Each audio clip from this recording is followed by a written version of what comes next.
very highest degrees of which, combined together, make up a secret order known as the Illuminati.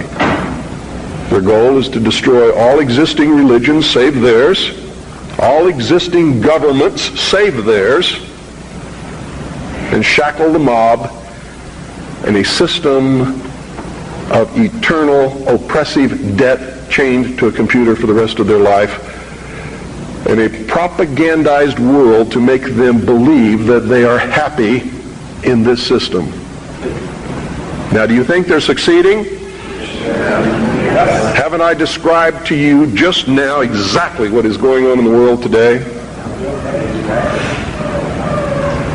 Yes, they're succeeding. They're succeeding because the American people don't understand their enemy. They don't even know what's happening.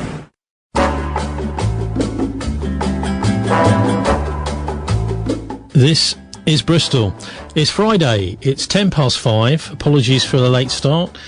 And welcome to Not the BCFM Politics Show on the 16th of August 2024, streaming live from Eaststone Studios in Bristol, which, along with London's Inner Temple and Edinburgh's Rosslyn Chapel, is one of several little Templar zones in the Empire of Lies.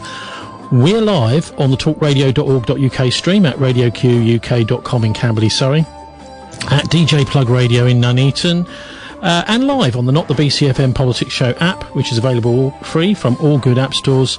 Please use Aurora and not Google Play. And by the way, late night tonight, all of those little, well, they're not little, they're usually quite a few of them, and longer clips. So if there's any of the interviews that you find interesting by some miracle today in today's programme, you can go and listen to generally to longer versions, up to an hour or so, maybe an hour and a half even, where we're just going to be playing a little clip of them. So I'm Tony Gosling. Thank you for turning off the psycho in the corner, gaslighting us with its military-grade propaganda psyops, boring us to tears with irrelevant distractions. Now what you're listening to is something like the BBC might have been if Victor Rothschild hadn't nobbled Alistair Milne back in 1987, which I remember well. I joined the BBC in 1989, a couple of years after, so I witnessed the destruction from within that was wielded by a guy called John Burt.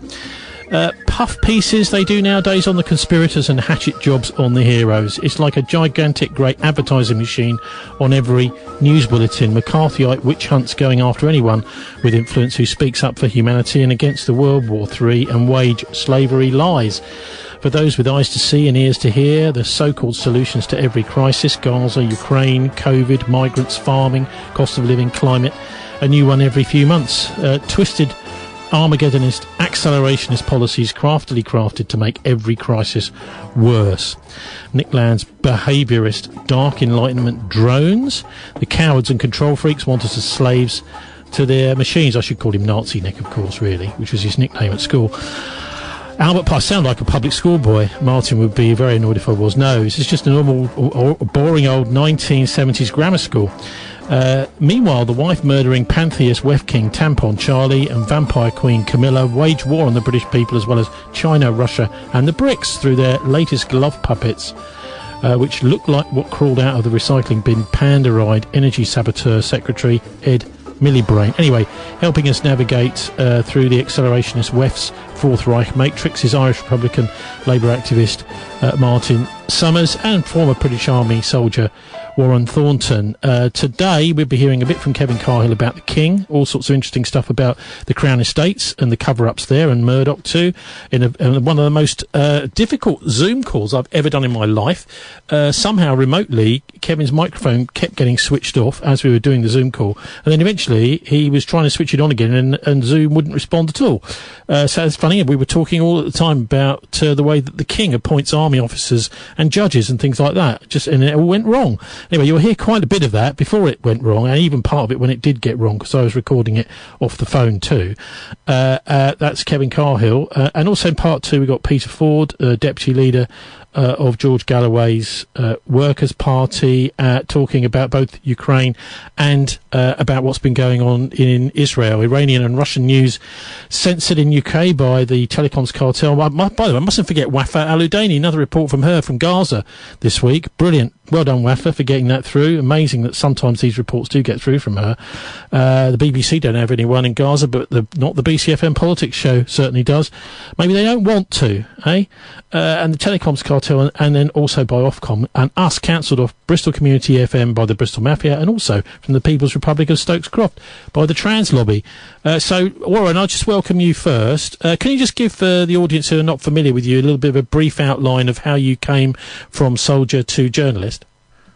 Yes, I was a military sniper for 6 years in the British Army. I then spent 8 years in war-torn areas looking after aid workers, and of course you got to know military intelligence people who were seconded to the embassies, and of course they weren't there for should we say that country, they were there for their own interests. You got to know journalists, you got to know embassy staff, and you got to know military intelligence analysts, and they kept phoning me up and saying, you've got to tell somebody about this, we can't, because we'll lose our jobs or something worse. So that's how I got into it, and of course I was the journalist responsible for breaking the Nazi in the Canadian Parliament story. Now, what about the journalists that you have spoken to over the years? Why do you think? What's your analysis? And we've had the arrest briefly of Scott Ritter last week in the US. They're accusing him of being an agent of the Russians for taking money from RT. But why is it that when people, journalists, freelancers, etc., will phone up the mass media, mostly based in London, and say we've got a story here, that half the time they don't want to listen? No, absolutely, and that is because the oligarchs who basically own the press started with Don McCullin way back when he was doing the war photography on Vietnam. And I remember talking to him and him saying that he submitted some pictures to the Daily Telegraph. This was back in the 90s, and they said no thank you very much, and pretty much terminated his contract. Journalists now will follow whatever line they're told to by the editors, and that includes obviously television journalism as well. And when those people are owning the stations and owning the everything that you do there, pretty much you're going to be out of a job if you don't toe the party line. That's the trouble. I think it was best said by Network, wasn't it, when Peter Finch, the actor, stood up and he said, when the top corporations own the largest propaganda machine in the world, we're all in a lot of trouble. I remember him getting everybody in the country to get up open their windows, go onto their balconies, and go into their gardens, whatever, and yell along with the TV, "I'm mad as hell, and I'm just not going to take it anymore." There's this, I can remember in that film, it's Network, you're right. There's this wonderful picture of all these people, families outside, just getting fed up, but listening to the TV at the same time. Another really good one around that same era was that film They Live, which is all about a kind of group of aliens who have managed to use the TV to basically hypnotise people, and they've got a special signal which means that they can be concealed, and Roddy Piper and his mates then go and blast. Anyway, less reminiscing about films. Another one, good one's 3 Days of the Condor, which popped up in conversation this week. One of the greatest Robert Redford films ever, I think. Yes, I'll just add a quick rider to that when you were saying about Peter Finch gets everybody to lean out of the window and shout out, "I'm as mad as hell and I'm not going to take it anymore." Exactly the same thing happened in the pandemic with going down and banging pots and pans. Oh, God, yeah, I suppose you're right. I mean, that was in a sort of negative fashion. Anyway, look, we've got you on really this week to talk a bit about Kursk. I know, and having spoken to Kevin Carr, who's a former soldier himself from the Sunday Times earlier this week, he pointed out to me in this longer interview, which was a very strange Zoom interview, which his microphone kept getting remotely switched off somehow, somewhere along the way, that actually Kursk was very important in the Second World War. Now, a lot of people talk about Stalingrad as the big turning point, and I would agree with that. But when it comes to the end of the war and the pursuit of the Nazis by the Russians, really without much help from the British and the Americans, the Allies, the Western Front hadn't even opened at that point. This Kursk battle was very important, really, in the stage where the Russians were starting to advance towards Germany, and the question was, would the Germans be able to, knock out a load of their tanks and throw them back? Wasn't it? Can you just tell us a bit about this World War II Kursk battle? Yeah, it was the largest tank battle in history, and for anybody who's a student of that and has looked at it, it was seen as though the Russians couldn't win, and of course the Russians did win this tank battle, and of course that was really the breaking of the back of the German advance and the German superiority, and finally people began to realise that this German machine was stoppable. And I mean, as a propaganda victory and a victory for morale, it probably did more than the actual people who took part in it. It inspired millions, even though thousands only took part in it, but it inspired millions of people really to greater efforts against Nazi Germany. It really was, for me, Stalingrad. You're right. Everybody talks about Stalingrad, but without Kursk, Stalingrad would have never happened. Martin, what do you make of the significance of Kursk in this region or this area in Russia now having been? There's a salient. As of last week, in fact, the Ukrainian troops seem to be staying put. Well, obviously, the battle in World War II, Stalingrad was essentially a defensive battle. Kursk started off as a defensive battle, but it became an offensive battle, and it became clear that there was only one thing going to happen, which was Nazi Germany was going to lose. So obviously, that would obviously inspire partisans in places like Greece and Yugoslavia and so on to greater efforts, as Warren's just said. What's happened now is kind of, what's it Marx said, history is repeated first as tragedy and then as farce. I'm quite sure it's a propaganda exercise by the Ukrainians, probably working with Western intelligence services. Hang on, Martin, because it's not really just propaganda, is it? This is a whole load of troops on the ground in Russia causing all sorts of trouble there. Yes, it's an escalation politically to go into Russia like that, but at the same time, from a military point of view, it's got no real purpose because they're being hammered down in the Donbass where the real battle is, and they've pulled some of their top elite forces, their only reserves they've got, out of the mainstream thing to throw them in here. And of course, they've got no logistics. The Russians are going to seal them off and they won't get out. I mean, if they don't surrender, they're all going to die. So I think most people who've seriously looked at it can see that it's a desperate throw of the dice. And of course, it's linked also to this recent story in the Wall Street Journal about how it supposedly Zaluzhny, the general who was in charge previously, picked out to become ambassador to Britain. He supposedly signed off on the blowing up of the Nord Stream 2 pipeline by a load of people in a yacht.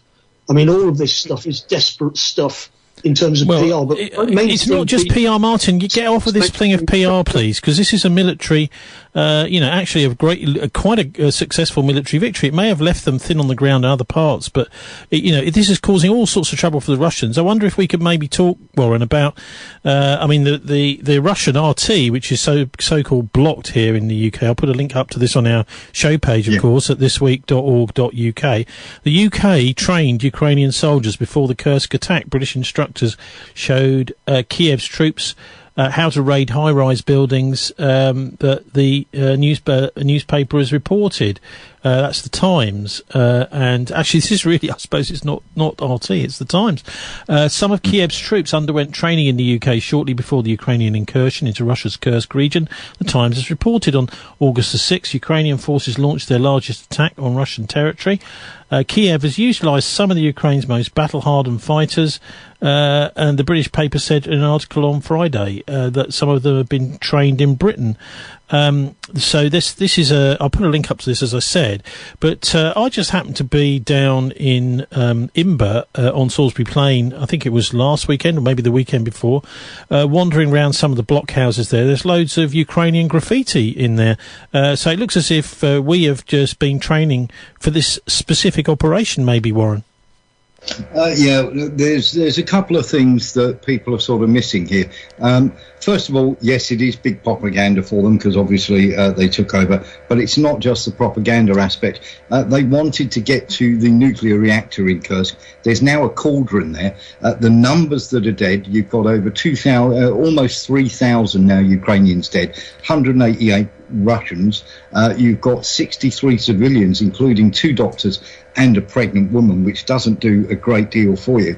And let's not forget, if they could have got to the Kursk nuclear power plant, they need something to go to the negotiating table with, and nobody's really talking about this. You don't negotiate from a position of weakness, you negotiate from a position of strength. Now, had they been able to capture Kursk nuclear power plant, and don't get me wrong, they're several tens of kilometres away from it, it might have been different. Now, they were trained by Britain. They also had Polish in there as well, because I've got pictures of Polish dead mercenaries in the forest in Kursk. The problem is, this was doomed to fail from the start. If you've got to have a huge punch like this through, and they did catch the Russians on the hop. Let's face it, it's embarrassing. Are they at the moment on Russian soil? Yes, they are. Are they getting sort of pounded and wasted on Russian soil? Yes, they are. And the thing is, if you go and have a look at the map of the general area and look at the overall picture, there's this bubble again, like there was in Bakhmut, like there was in Avdiivka. And of course, they keep filling it up with troops. They keep getting wiped out. And Martin is right that they are taking people from other areas and they're losing massive ground elsewhere. If it's a propaganda exercise, it's a terrible, terrible thing. And it's cost many, many lives. If it was a genuine attempt to get hold of the Kursk nuclear power plant, which was some 23 kilometres away when they were finally ground to a halt, as a negotiating tactic, then that would make more sense for me. So let's have a listen now to what Vladimir Putin had to say earlier this week. Now, I did have a look around on the internet, on YouTube, etc., to see if I could find Putin's speech. No, nowhere. There was a 3 or 4 second clip which was used by the BBC. So let's have a listen to what Vladimir Putin actually had to say about this whole invasion of Kursk by the Ukrainians earlier this week, when he was chatting to some of his governors of the various regions of Russia in that part of the country. Colleagues, good afternoon. In the Bryansk region, in the Belgorod and the Kursk regions, the estimate of the following events must be provided, and it will be done. But the most important thing right now is to address the relevant issues that are unfolding at this moment and based on the estimates of the situation as it unfolds in the future. Now, the priority for us is for the Ministry of Defense to drive the enemy out of our territories and working together with the border forces to make sure that our state borders are safely secured. The Federal Security Service, together with the Russian Guard, with Rosgvardia, must engage in a counter-terrorist operation and fight the groups of the enemy. And Rosgvardia has its own missions at hand as well. Now, civilian agencies must make sure that our troops are provided with everything that's necessary. I'm not going to list everything, but transportation, in the industry, construction, medicine, and financial matters, all this must be addressed. Now, the heads of the corresponding regions must prioritize. The main goal is to support our people that require help and protection. Right, so you first, Martin. What do you make of what Putin's saying there? Well, he's just saying steady the buffs, isn't he? We know we've got this under control, but we need to work together. It's a sort of, a sort of business-like sort of a speech. But of course, it's being presented in the Western media. The Guardian, for example, today, they're going about, Putin's on the back foot. What will he do now? Because, of course, the whole purpose of this is they're pushing this idea that if they carry out terrorist attacks like the Crocus attack or this stuff attacking Russia itself, that the Russian population will rise up and get rid of Putin and say, why did you let this happen? It's just a total misreading of the situation, because as Putin pointed out in another part of the speech, we're actually getting more people signing up to go and fight in this war as a result of this incursion into Russian territory. So in that sense, it's totally self-defeating. Warren, we'll hear from you after we hear a bit more from Vladimir Putin. Now, before we move on to work and give the floor to the speakers, I'd like to say a few words more. Now, it seems obvious right now why the Kiev regime refused our proposals to go back to a peaceful resolution, and just also why they denied any peaceful intermediaries from engaging in this conversation. The Ukrainian government is following the will of the West and its masters in the West. It's the West that's fighting us using the hands of the Ukrainians. They're trying to improve their negotiating positions in the future. But what negotiations could we even talk about with people who are attacking civilian infrastructure or trying to create threats for nuclear industry facilities? What is there to even talk about with them? Now, number two, operations like these have a military goal to stop our troops from fully liberating the Donetsk and Lugansk territories in Novorossiya. Now, what do we see happening on the front lines, on the line of contact? In fact, the speed at which our forces, our troops are progressing in those areas is in fact almost 1.5 times higher than before. Our troops are advancing, and one more obvious goal of the enemy is to sow dissent in our society, to threaten people, to make them afraid, to shatter the unity of our society, to try to attack us politically. But even in that respect, we have a response too. We see that our people are supporting one another, they're supporting their armed forces, and we see that more and more volunteers are coming to join our soldiers, our men who are fighting with arms in their hands, to defend their motherlands. We see more and more contracts being signed by people wishing to join the military. Actually, Martin, you preempted Putin there. Yes, quite right. He's saying more people are joining, but he could be lying. That could be propaganda. Anyway, Warren, what do you make of the what he's saying there?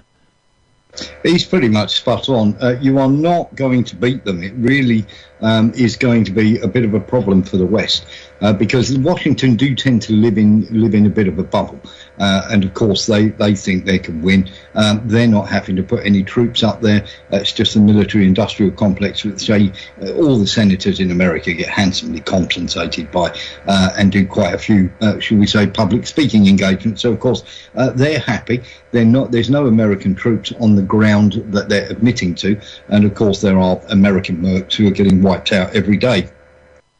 Putin is completely right. They see Putin as not only a political leader, but a spiritual one as well. And you always fight harder for a spiritual leader. It's not the same in the UK or anywhere else. Are you going to sign up to go and fight for Biden? No. Are you going to sign up to go and fight for Starmer? No. We've got to fight on our hands in Great Britain as it is with Starmer, let alone going and fighting somewhere else. Are you going to fight for Macron? Of course you're not. You're going to fight for Trudeau. So the West is in a real quandary here because there are people signing up more and more to go and defend their motherland. It's the same as if you do a terrorist attack, say, in another country where you go and blow up somebody's street. You may kill one or two people, but you create another 10 people that want to, somebody says, I'll put a weapon in your hand, you want to go and fight these evil monsters. We go and do that, don't we? And that's how terrorists are created. And these terrorist attacks, I mean, they blew up a supermarket today in Donetsk, the Ukrainians. I mean, this is just going to make Russians more angry and more willing to go and fight for Putin. It seems a really self-defeating and idiotic move by the West, but we don't seem to know any other way of trying to get some sort of result here. Well, I mean, I don't necessarily think it is self-defeating for the West. I mean, they're slowly but surely ploughing through many thousands of tens of thousands of young men from Ukraine, and this is a proxy war. Anyway, before we hear from Martin, let's just have a listen to the last of the three clips of Putin from this speech, and I'll put a full version of that up on our show page later at thisweek.org.uk, plus a little bit of chit-chat with some of the governors of the various oblasts around Kursk. Now, the Kiev regime is not only perpetrating a crime against us, against national law, but they're in fact on a path to destroy their own Ukrainian people. The losses of the Ukrainian armed forces have been increasing dramatically, including among the most battle-ready groups of Ukrainian armed forces that they're sending to our borders. Now, the enemy will be thwarted, and the goals that we have set will certainly be met. So that's the end of Putin's speech. Martin, look, at the end of the day here, they've made a big mistake, the Russians, haven't they, in that, they're arresting troops every few weeks. They're on the front line for a while, and they go back behind. These soldiers should have been sitting there waiting with anti-tank weapons and stuff, even if they are resting, in case something like this happened, so that they could just take out vehicles if they tried to. But their line was far too thin. Well, obviously the historians will have to look into this when they look at the records on both sides. But it wasn't it? What I just said is true, isn't it? The line was far too thin, and there were no sort of contingencies for a breakthrough by the Ukrainians. The Russians didn't even consider it. This is quite a serious military failure, really. Some of the stuff I've been reading, Tony, like from Pepe Escobar today, he's been talking to the Russian military intelligence people about what happened. And there's one theory that's running around that they removed the minefield in front because it was very heavily mined, and the Russians actually removed their own minefields. And the suspicion, this is one of the theories that's being put around there, is that in actual fact this is a trap, and that the Ukrainians have walked straight into it because this is their final reserves, and they've committed them to a trap because none of them are they're all going to be killed or captured now. And they haven't got any other reserves, which means that as soon as the Ukrainian army collapses, which could happen quite quickly now, because this is all the reserves they've got, the Russians can go and take anything they want in the Ukraine because there'll be nothing there to stop them. And don't forget, if you've massed a load of forces there, the Chechen commander was saying, because they only had light forces there, their special forces, this was 12,000 troops with tanks and everything. So if you'd massed enough to stop them, that would have come under attack. One of the problems with modern warfare is that you can't mass big forces together very easily without them being spotted. The Ukrainians, I've been reading a lot about this. The Ukrainians were only told the day before that they were going to do this, so they've kept it all very secret. They've taken all these people, thrust them through the supposed hole in the line. But of course, it means it's a big change in policy because you're actually invading Russian territory now. Now, it's undoubtedly the case that British mercenaries are in there with the Ukrainians invading Russian territory. Now, at some point, that's going to trigger responses to Britain because the Russians see the British as being in particular behind these kind of manoeuvres. because the British, and of course British Challenger tanks have both been incinerated. I've seen the videos of that. As soon as they're attacked by Lancet drones, they get wiped out and they blow up.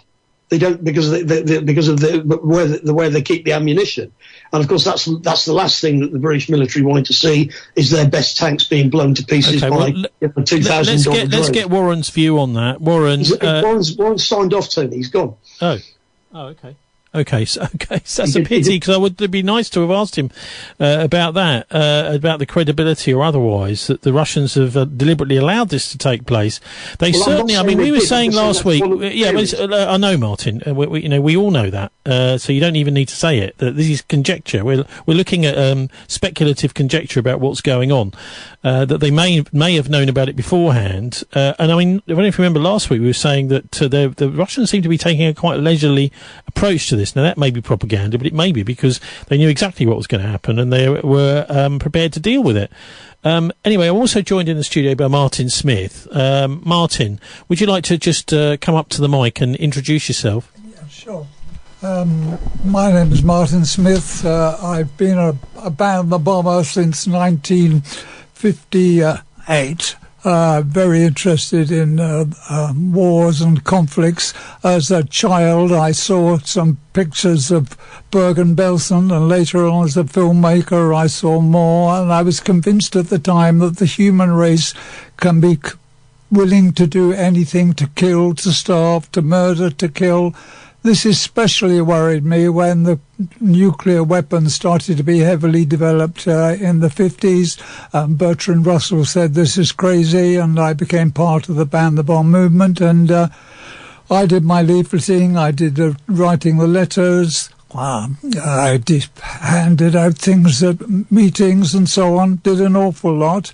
I was also a member of the Direct Action Committee Against Nuclear War, who stood outside Aldermaston long before the first Aldermaston March. I served with CND. I became a member of the Committee of 100 when, after several years, we didn't seem to be getting enough attention, and I was one of the people who sat down on various demonstrations, and I ended up spending 2 months in Her Majesty's prison sewing mailbags.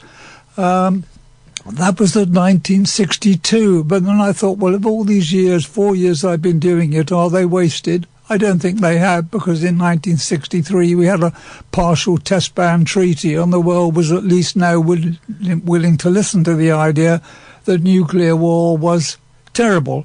I stopped then doing very much, because I thought, well, I'd played my propaganda hard. It's time to earn a living. I went in and became a documentary filmmaker.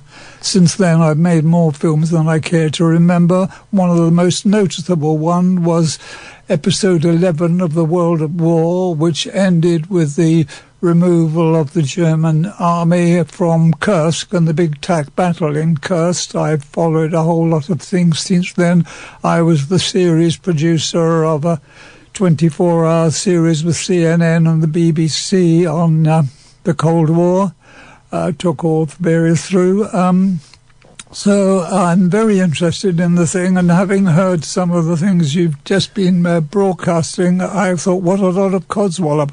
I mean, it was Russia that did the invasion of Ukraine territory, whose boundaries that they'd recommended. It's a war by Putin, which was expected to take Ukraine within weeks.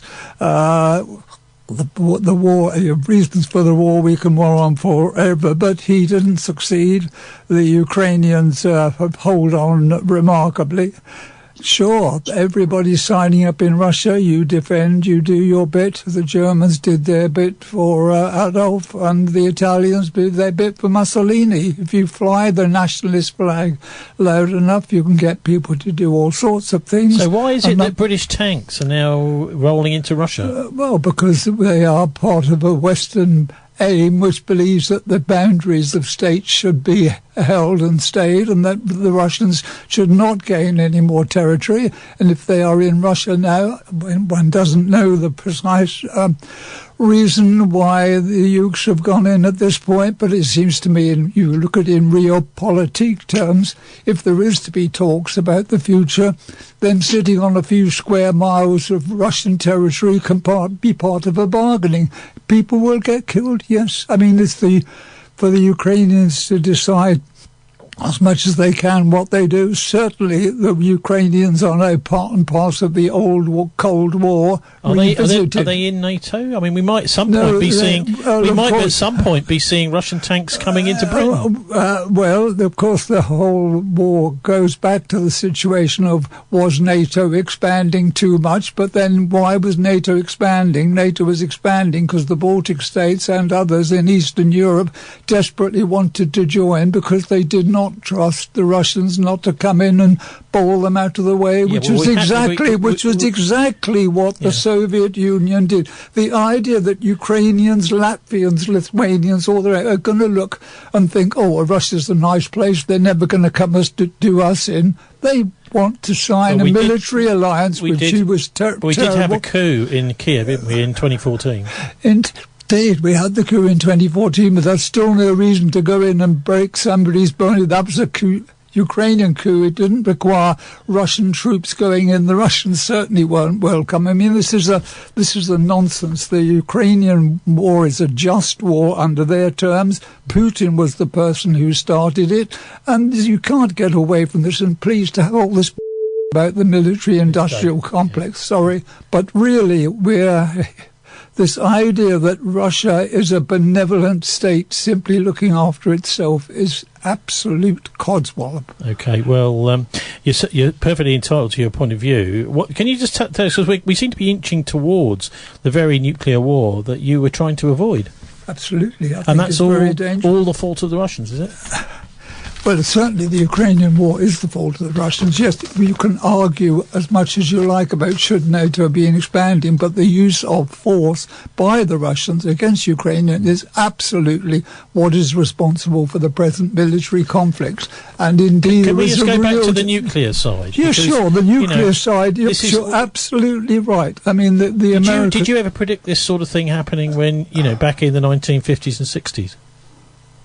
What, there will be a war and nuclear weapons will be used? Absolutely. We could tear up the nuclear treaties, and we could be getting back to the point where they may be used. Russia's pulled out of so many treaties on the nuclear front. Please don't start that game. This is an absolute nonsense. Of course, we've looked at the possibility of, and my own position is that using nukes is an absolute disaster for anybody, for the world, and for everything else. Americans to bring nuclear weapons back to Britain now, for example, which is what they're saying they're going to do.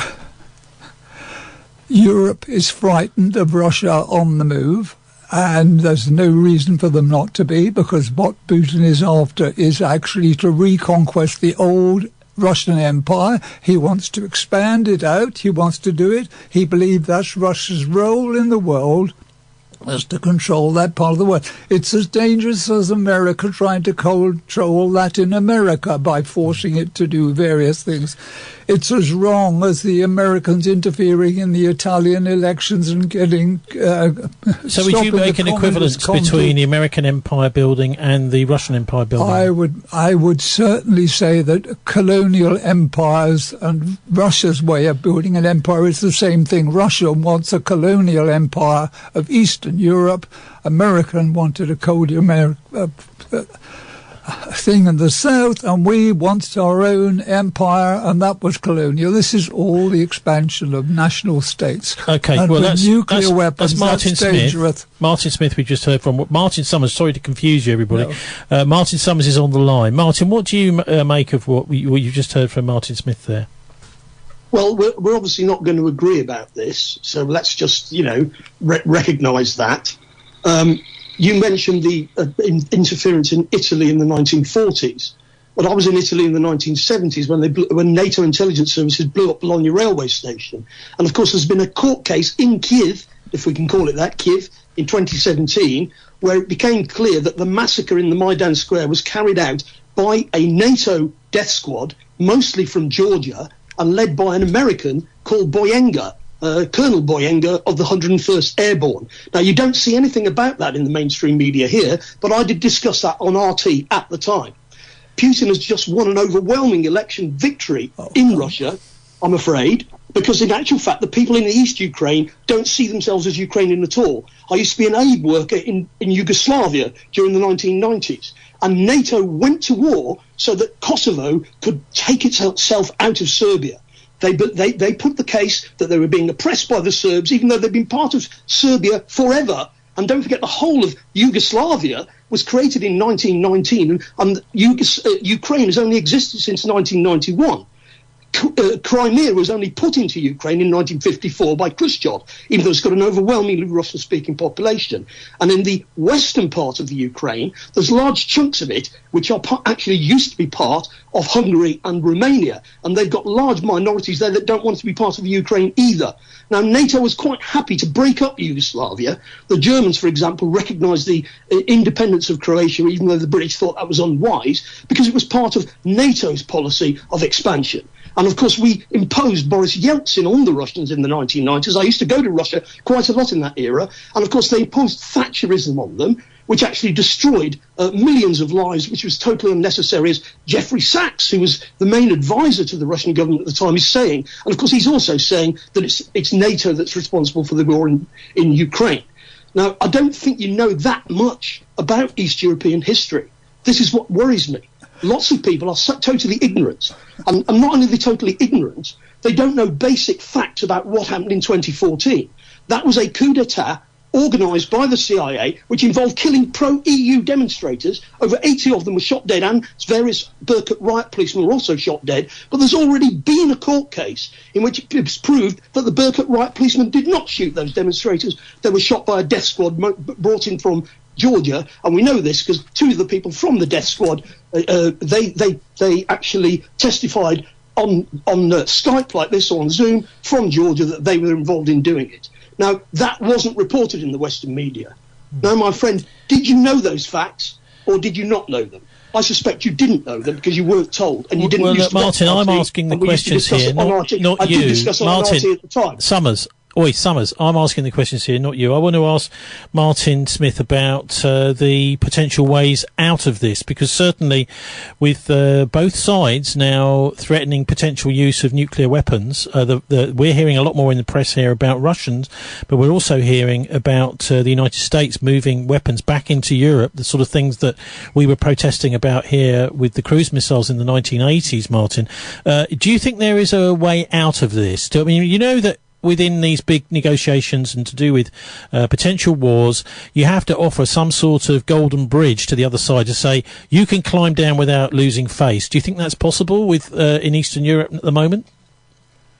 At the moment, no. I can't see what it is. I mean, maybe you could say that from a Ukrainian point of view, they would say, well, if we've got a bit of Russia, there's something there we can talk about. I can't see. I mean, you're right. Things are very dangerous. I mean, we are more in danger of a nuclear war now than at any time since the end of the Cold War. And it's not just in the Ukraine. It is spilling over in the Middle East, the whole question of Iran and Israel and nuclear weapons there and going off. The world is in a damn sorry state. What can be done about it? Well, I think maybe both sides could stop being so insulting. I'm sorry to the other Martin that he thinks I know nothing about Eastern Europe. I made a 9-hour series called The Struggles for Poland, looking at what had happened as a microcosm of the 20th century. I've made a series producer, 24 films on the Cold War. I do know a fair bit, and I certainly know that the Serbs are as guilty as mass murder as everybody else in that part of the world. The truth is we are all capable of mass murder and horrible things, and we have to try and find and negotiate some way of getting out of it. And you don't make things better by sending tanks across a border that you have unilaterally recognized and you walk out. Yes, Russia, I see overwhelmingly. You may say she was prodded into it. Well, if she was prodded into it, then she was very weak, because she should have had more realization that such a route could be very dangerous. Now, as for the Russians having their wonderful free election, I'm sorry, it's quite a risible comment. Come on, Martin, you know full well the way in which those elections were organised. You know what happened to opposition candidates. You've got to move away from that. Got to be asking the question, well, look, how can we bring people together? Well, I agree, but I mean, we have problems on our side too. We've got a democracy here, apparently, but we've now got a massive majority government on what was actually only 20% of the public actually voted for this government, but they've got a massive majority. A lot of people are just not bothering to vote, and even when they do, there's a very distorted picture ends up in the House of Commons. So we've got problems at our side too. But one of the things I'd like to just move the conversation on to now is to talk about economic problems in the West and other parts of the world, and how they may be fueling some of the push for war, because we know that countries, when they're failing economically, like to try to get wars going, to either get new territory or in order to give their population something to do, to join the army to fight, or else to open up new markets in arms and weapons and that sort of thing. So let's have a listen now to Michael Hudson, the economist, talking about the US debt and how the US debt is just getting more and more and more. China has basically won the economic war around the world, and the United States is failing. America's never going to pay its debts. It doesn't have to. Its debts are in its own currency. We can simply print it. The African debt is not in its currency. The African debt is in U.S. dollars. Africa has to earn the U.S. dollars, and the only way it can earn the U.S. dollars is not to be assassinated for growing its own food and becoming independent and doing something that the United States does not like. The principle underlying the foundation of the World Bank is that no country should grow its own food. Africa and the Third World should only grow export crops. To export, in order to have an oversupply of cocoa and other tropical raw materials, to keep down the price, they must buy their grain from the United States or Europe, so that if they do something that we don't like, we can do what America tried to do to China in the 60s. We can sanction them. We can say, we're going to starve you. We're going to not export any grain to you. So owing their foreign debt in dollars means that they have to somehow sell something that the United States wants, not what they want. I think the most evil organizations in the world today are the World Bank and the International Monetary Fund. So that's economist Michael Hudson there. Now, look, Martin Smith, what do you make of this, the economic problems, particularly caused by the IMF? I mean, a lot of people have called it just another form of colonialism, and he's explaining there how these African countries, particularly, are bullied into growing things the Americans want rather than what they want. I would say, in terms of the conduct of America, economically, it clearly has been disastrous for millions of people around the world, not least countries like Chile, who tried to change things and have a military coup imposed on them, financed by the United States in part, and absolutely terrible that the trade terms are unquestionably horrific, the way in which corporations are able to dictate to countries what food they are allowed to get or can afford to get. Absolutely, it is colonialism by another name. No doubt about that at all. And it's quite right to be challenged and gone for. And Oxfam and a whole variety of people know what the score is. It's quite disgraceful. Yeah, I feel really sorry for Oxfam, actually. I mean, I got to know them a bit when I was living in Oxford, and they seem to be one of the best in a way. You know, they had intellectual rigour to the campaigning that they were doing, and they've have been hit by all these rather dodgy scandals and things like that. I look at that and I think, well, someone doesn't like what Oxfam is doing. But anyway, Martin Summers, what do you make of this idea that the Americans actually don't need to pay their own debt because it's all in dollars? They can just print it if they want, and that the whole thing is, in a way, a kind of ruse. Well, I mean, obviously I'm a big fan of Michael Hudson, who's also an advisor both to the Russian and Chinese governments, as well as his own, as well as being a professor in the United States, and an excellent writer too. Yeah, anyone on economics can read his stuff. I mean, it's great. We're talking about imperialism here, and imperialism is, in fact, there's a massive literature about imperialism, and it isn't just about invading other countries. It's about controlling them and making them do what you want, which is exactly what was happening in Russia in the 1990s when Boris Yeltsin was, he shelled the Russian parliament. Most people in the West have forgotten all about that, but they were, in order to force through the Gaidar plan, which was drawn up partly by Jeffrey Sachs, the parliament, Ruslan Kazbilatov, and the prime ministers and the various political forces in the parliament, the Duma, did not want to do what Yeltsin was wanted to do. So he shelled the parliament and killed hundreds of people. Most people in the West have forgotten all about that, but the Russians haven't forgotten about it. Their living standards have now massively improved, and one of the things that's happened in Russia is they've become completely self-sufficient in their own food supply and have become competitive with the US in supplying food to the rest of the world, even though the US is subsidized and the Russians are not. They were always going to be able to do that in the end once they got their act together. Just like their nationalized arms industry is far better than the, jobs for the boys stuff we do. The Russians see themselves as leaders of the world movement against Western imperialism. And that's how they're seen in West Africa. And we were talking to people from Pakistan. They were waving Russian flags on their demonstrations against the military dictatorship in Pakistan, which has been imposed. The Pakistani army is basically what used to be the British army. Now, I think there's lots of things we do agree about, Martin.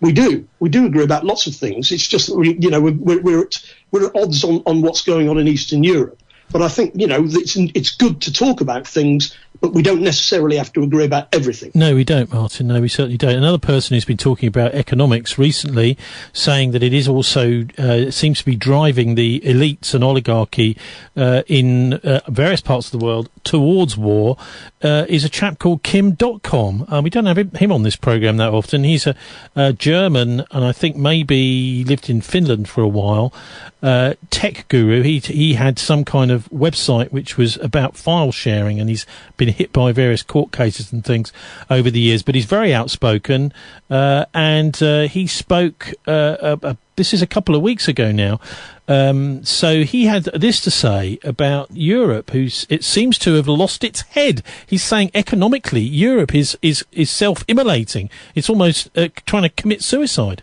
The West, the European nations, they are acting completely irrational. And Europeans are looking at this and are saying, why are you doing this? Why are you allowing the U.S. to bomb Nord Stream? Why are you allowing the U.S. to hurt the European economy? Why is the inflation allowed to be exported from the U.S. to Europe?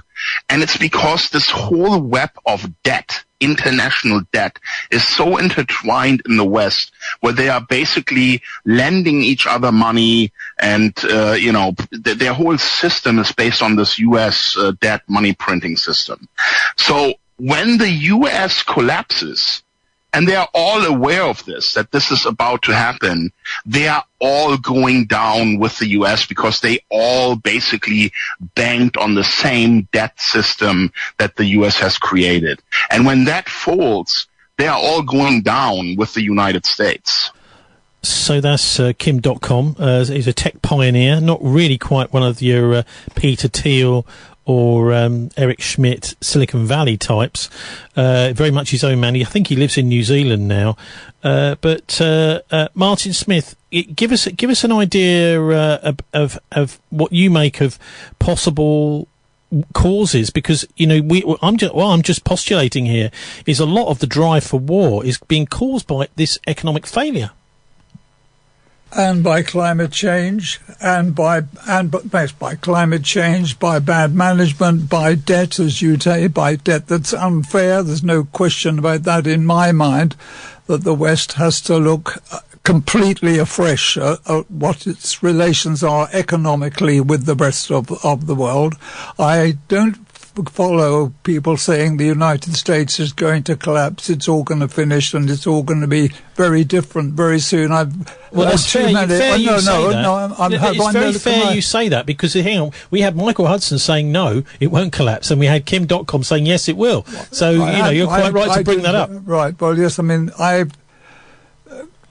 I remember in my youth listening to a lot of people who adored Trotsky and convinced me that, or convinced others anyway, not me, that in fact, this capitalist system was going to collapse very soon and it would all be all right.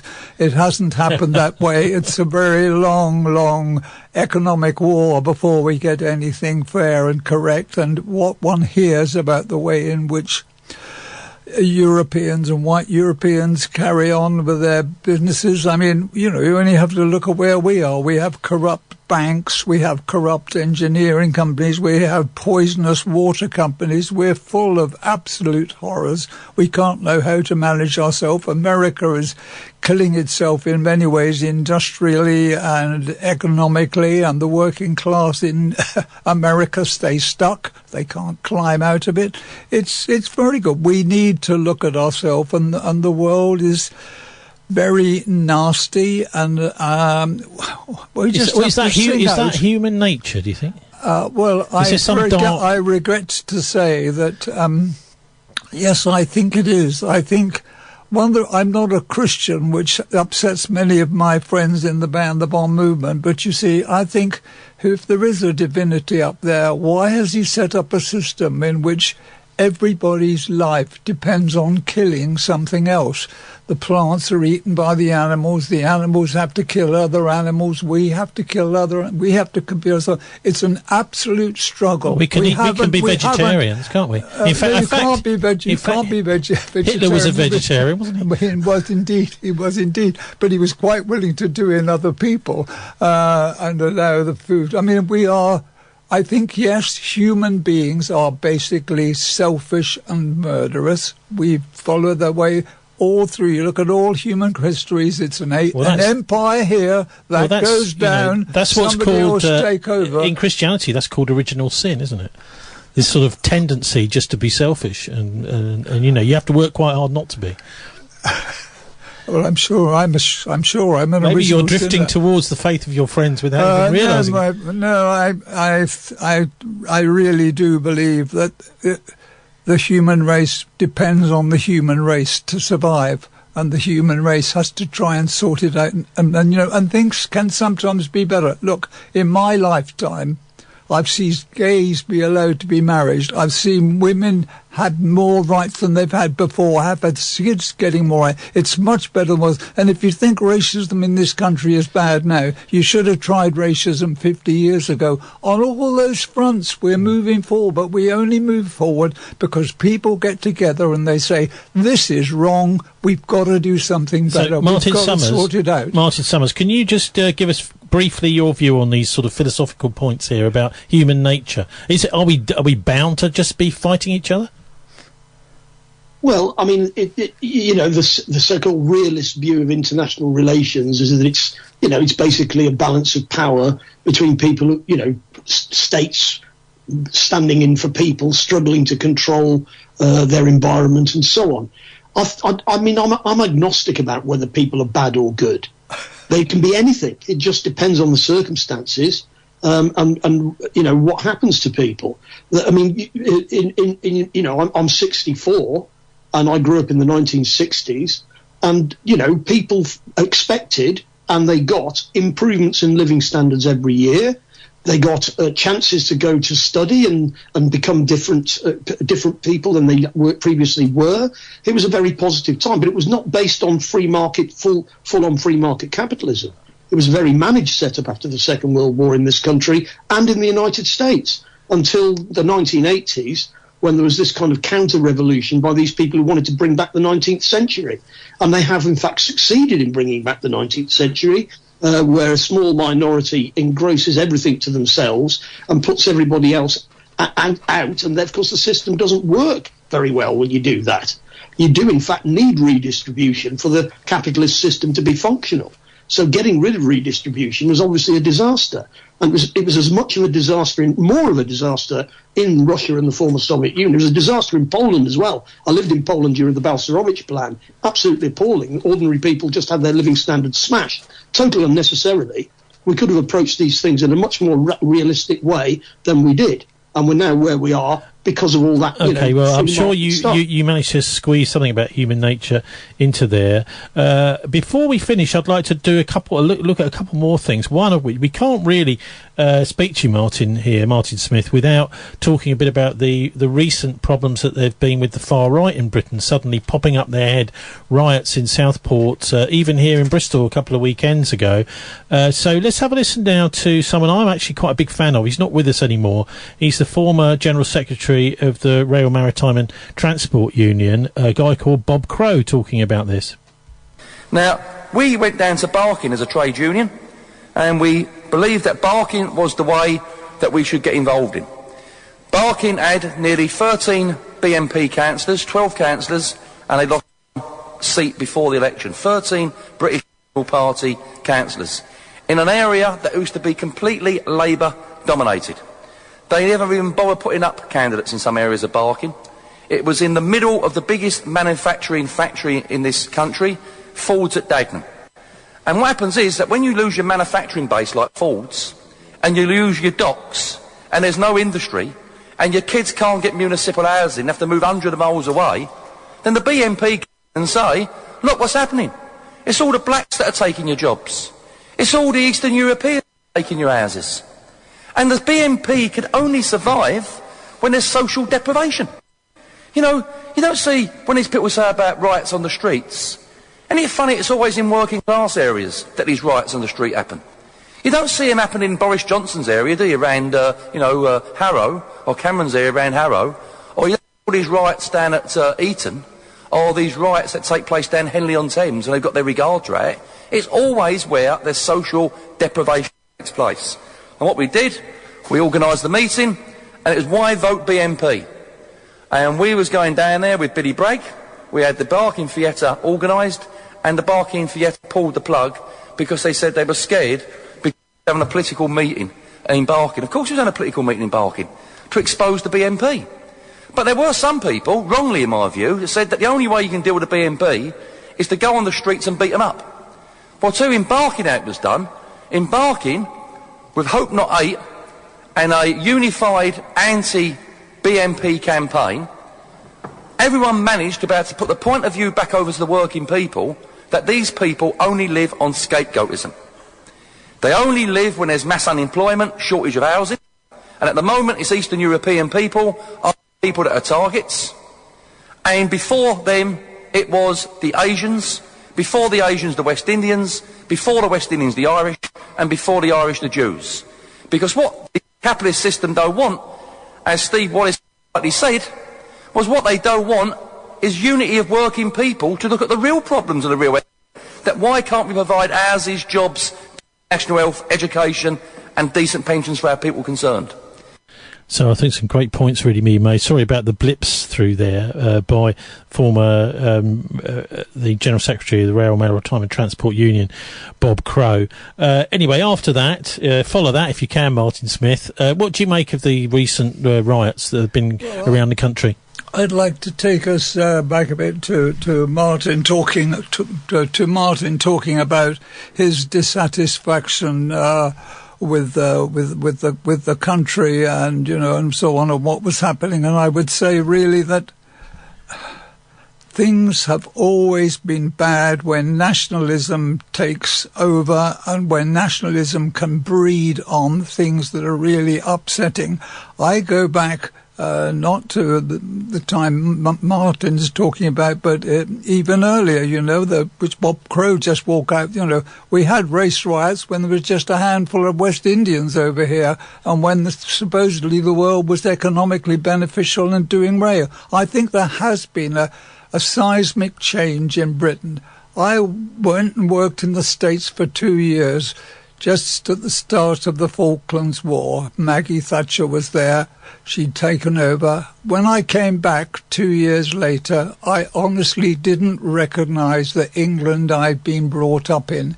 It had turned so selfish, so refusing to see that there are other people on need. The whole mood changed. So is this the 1980s you're talking about? Moving on is to, we're talking, yes, indeed, we're talking about, for example, I was very angry with Tony Blair attitude and Mandelson's attitude that the 90s. workers have nowhere else to go, so they'll vote Labour. The answer is they have somewhere else to go. They can move right. And that's exactly what's happened. And where we are now on race relations is in no small way due to the way in which people have been forgotten, not listened to at all. Wow. Well, just before we say goodbye to you, Mark, it's been fascinating. I don't know if is it possible do you have a blog, or is there anywhere on? I don't have you a have blog. anything like that? If you want to find out more about my career, you can go to www.aboutmartinsmith.co.uk, which has more information than most people would need. But as to my actual philosophical approach to economics, wars and so on, I recorded 43 talks during lockdown, which was broadcast on community radio in Bristol, on BCFM, and that's been converted into a book. It's called Matters of Life and Death, Living with History in a Pandemic. And I look at how history has influenced our lives today, especially during the pandemic. It's less than a tenner, self-published by me, but you can get it easily off that wretched capitalist giant Amazon or a few Bristol bookshops. But I published it, but I was told it was too nuanced for to interest a commercial publisher. So my nuances are there if you care to look for them. Matters of Life and Death, Living with History in a Pandemic, or www.aboutmartinsmith.co.uk. Thank you very much. Thank you. Well, finally, I'd like to just look at the bomb itself. And I spoke recently to a chap called Roger Levers. He's done a book on something called Farm Hall, which was a place where a lot of Nazi nuclear scientists were taken at the end of the Second World War, and there were secretly microphones were put in there to listen to them, to see what they were talking about. And of course, when the news came through about the atomic bombs being dropped on Hiroshima and Nagasaki, these Nazis got extremely talkative and revealed quite a lot. But anyway, here's just a little excerpt from a longer interview I'll put up on our show page later tonight at thisweek.org.uk with Roger Levers, who's done this book about Farm Hall. This is the problem with Operation Epsilon and the German nuclear scientists, is it's always a matter of opinion. Looking at what the scientists were saying when they were locked up in the hall, and you look at the transcripts, they talk about the bomb, etc., or making a bomb, but they're mostly just relaxed, and they're trying to talk about fission, nuclear fission. Some of them were old school Germans. In other words, these were from Teutonic families that went back hundreds of years. They, in my opinion, and looking at the Farm Hall transcripts, you can see that they weren't interested in a bomb. They didn't want a bomb. They didn't think it was actually a good idea to have a bomb. Who are you going to threaten with it? London, Paris, Amsterdam, and what's the point? You're going to use it as a bargaining tool. If you wipe out London, they're going to come and wipe us out. So there was a lot of arguments about that. There's also a good degree of evidence that the more senior scientists, the ones who were the most respected, and the slightly older ones, almost deliberately got their calculations wrong. It would appear that they were giving information out when people were trying to get funding for their research to make a bomb. These scientists were saying, well, actually, his figures are wrong. You can't make a bomb unless you have this amount of uranium, or you've got this, or you've got that. And that turns out in the transcripts. You see this when Hiroshima, they are in one of the rooms in Godmanchester when they hear of Hiroshima. You can see then how this suddenly escalates from the fact that they're not really getting on particularly well with some of the more senior, some we say diehard Nazi scientists. It then becomes very aggressive, because these scientists are saying, well, how can they have made it? The Americans are fools. How can they make a bomb? They're 10 years behind us. But of course, they then start to find out just how much resources were being thrown by the Americans at creating this bomb. And the Germans didn't have those resources. They may have had those at the start of the war, possibly. But as the war progressed and it twisted and turned back to come towards them, and D-Day happened and they started to lose ground in Russia and in North Africa, Hitler, I think, became far more interested in sudden terror weapons, V1s, V2s, rocket-powered fighter planes, all these sort of things that he thought could, cause terror and bring the war maybe a little bit back to them. I don't believe in my own mind that the Germans, I think some of them wanted to build a bomb. I have no doubts in my mind, and it's quite clear some wanted to build a bomb, but those diehard Nazis, it appears, were blocked by others trying to squeeze down their resources and their access to money, etc. And so I think there was a definite plan by some to block the whole operation to make sure it didn't happen. There's also a number there who were actually trying to create a nuclear engine. So not a bomb at all, but they wanted to create an engine that would give a ship or maybe a plane or a tank endless energy, something they could harness to power vehicles and ships and planes rather than just a bomb, which they didn't see as being something the Germans should really have. So that's Roger Lever's. Their book is just actually forthcoming, coming out soon about that. But I'll put the interview up on our show page at thisweek.org.uk later tonight. So what do you make? Martin Smith still joining us. This whole idea of many of the people who were developing the bomb actually were from Eastern Europe and from Nazi Germany. In fact, the atom was split before World War II in Berlin. So in a way, it's quite amazing that that the Americans got the bomb and not the Germans. Well, of course, there were a lot of East Europeans who'd fled to America for more money and more riches, and they were there, so they were available. It isn't surprising that the Germans had the brains in which they have. You're talking about Germany, probably the most civilized, in quotes, nations in Europe, with culture, with engineering, with music, with absolutely everything. And this was a country that willingly absorbed everything that Hitler offered them and was so pleased to be part of the Third Reich and referred to the time of the Third Reich as the time of paradise. So how civilized were they? They got the brains, but then... No, but they couldn't. But so anyway, your just remind us of your website again, please. www.aboutmartinsmith.co.uk. Okay, Martin Smith, thanks ever so much for joining us. Fascinating. Martin Summers, what do you make about of this business of who managed to get to first to make the bomb? Well, that's one for the historians, isn't it? It's not. You can have matters of opinion about this, but it's just a matter of fact. And of course, a lot of it was very secretive, so it's very hard to know who knew what. One of the problems the Germans had was because they were so down on the Jews, lots of Jewish scientists, not least Albert Einstein, fled from their clutches. And, these people were not available to help them develop their bomb because they didn't want them and they didn't get them. And, of course, Einstein himself said, if I'd known, after the bomb was dropped on Hiroshima, he said, if I'd known, I would have been a locksmith. Because, of course, he approached Roosevelt and said, look, there's a possibility that they could make a bomb with my theories, and you need to take it seriously. And, of course, he was always opposed to nuclear weapons. Einstein, one of the great human beings. Yeah, so the Americans, when they used the bomb, they said, thank God this has fallen to us. I think many people will be now wondering, the people that have inherited this bomb, whether they're Russian or American or Chinese, someone at some point is likely to use it, aren't they?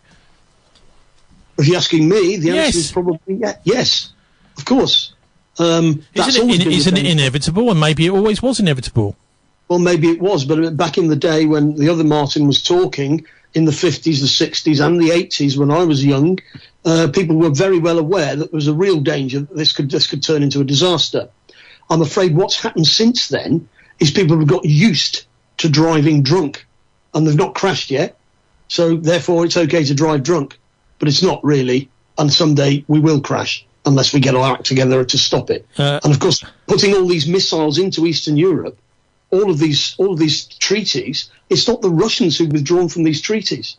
It's not the Russians at all. They wanted to keep all of those treaties. It's Trump and the West that has ripped up all those treaties. In fact, wasn't it? It was Christmas. It was Christmas 2021.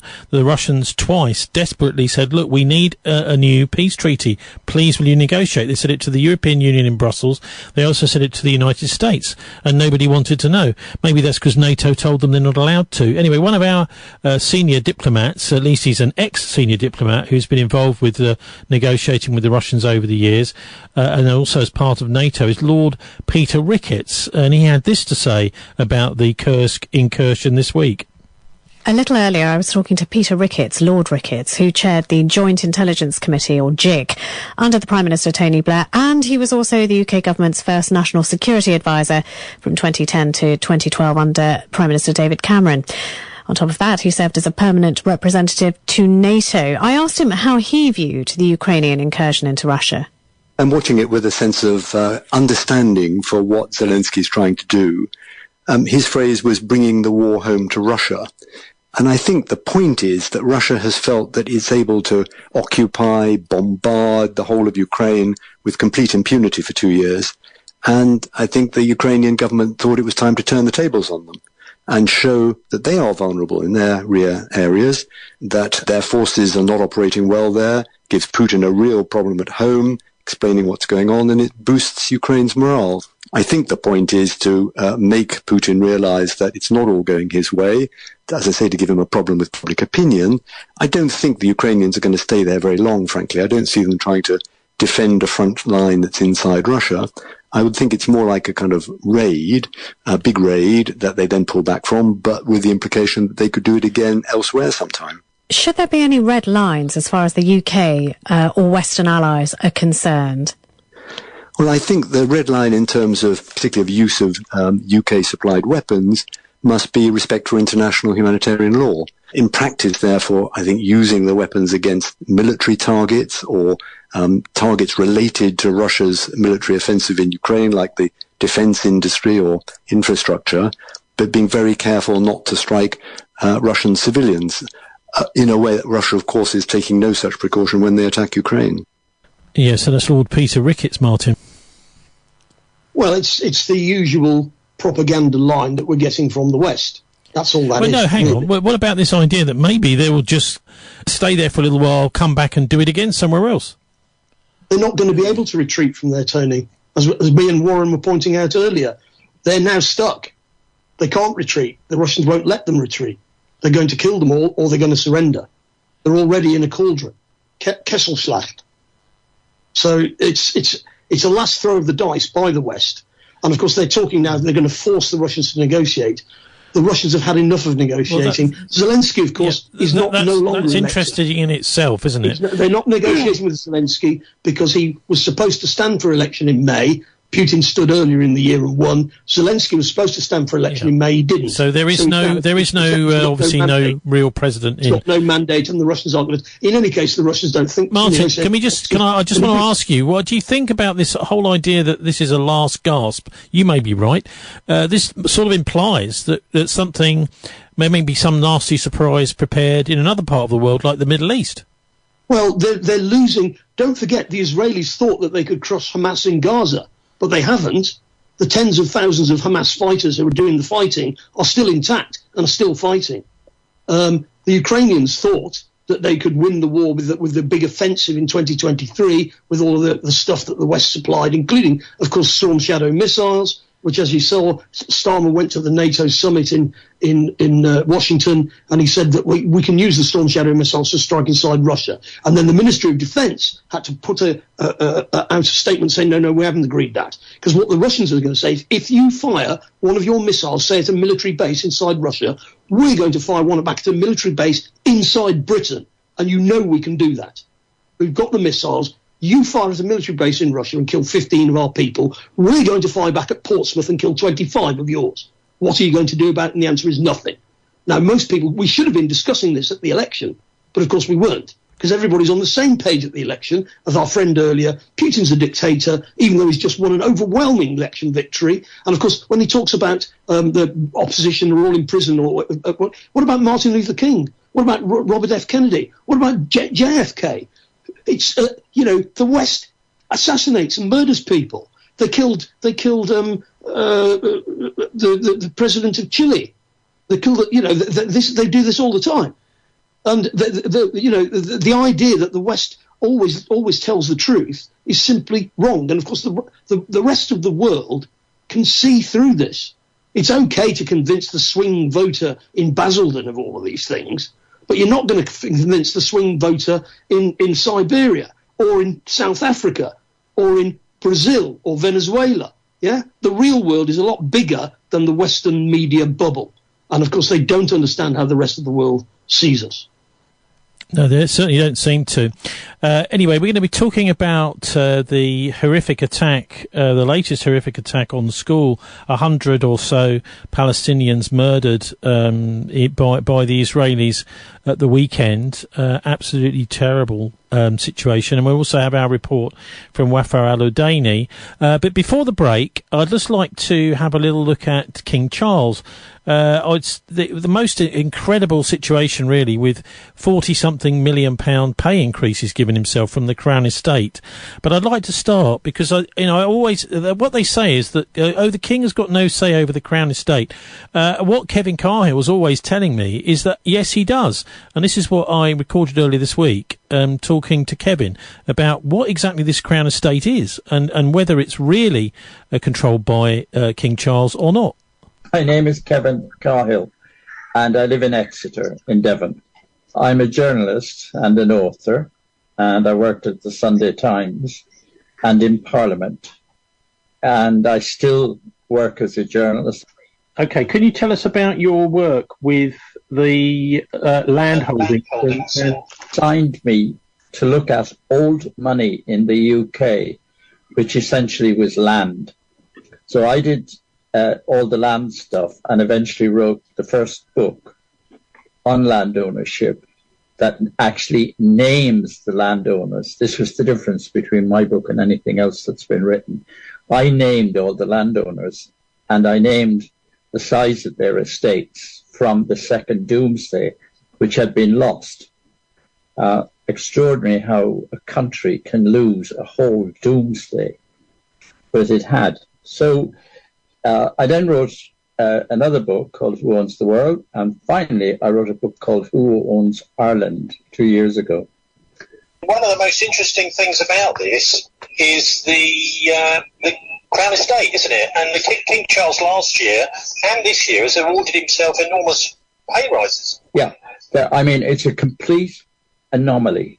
The King Charles III, remains, because nobody's changed anything, the largest landowner, legal landowner on earth.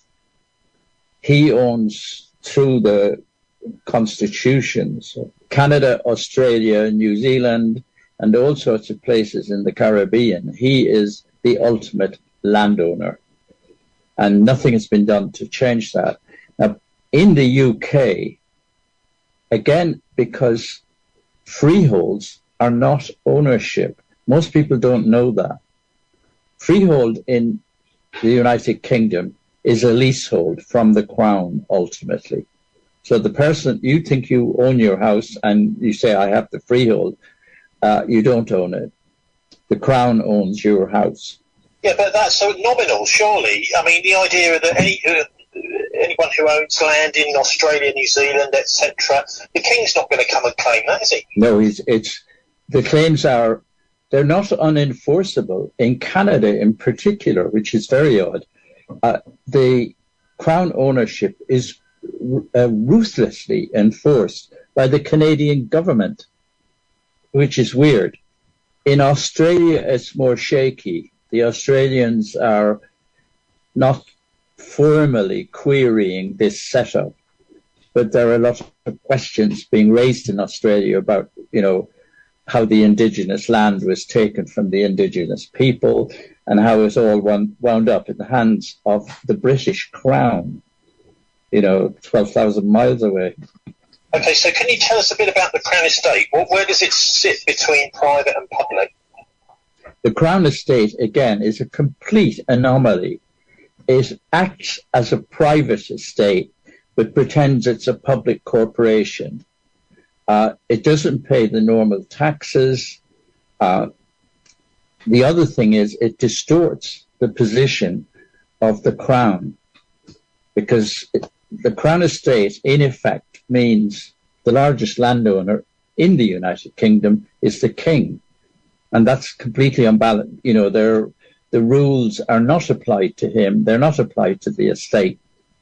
And huge amount of income from the public goes to the Crown. And well, King Charles will say it's not actually his land, that this is some sort of arm's length business that he doesn't control. It's not an arm's length business in the slightest. The papers I fished out in relation to the Crown Estate in London, I mean, they were actually the Crown Estate was deciding the colour of the front doors on part of its estate and deciding which bits of London to buy and which bits of London to sell.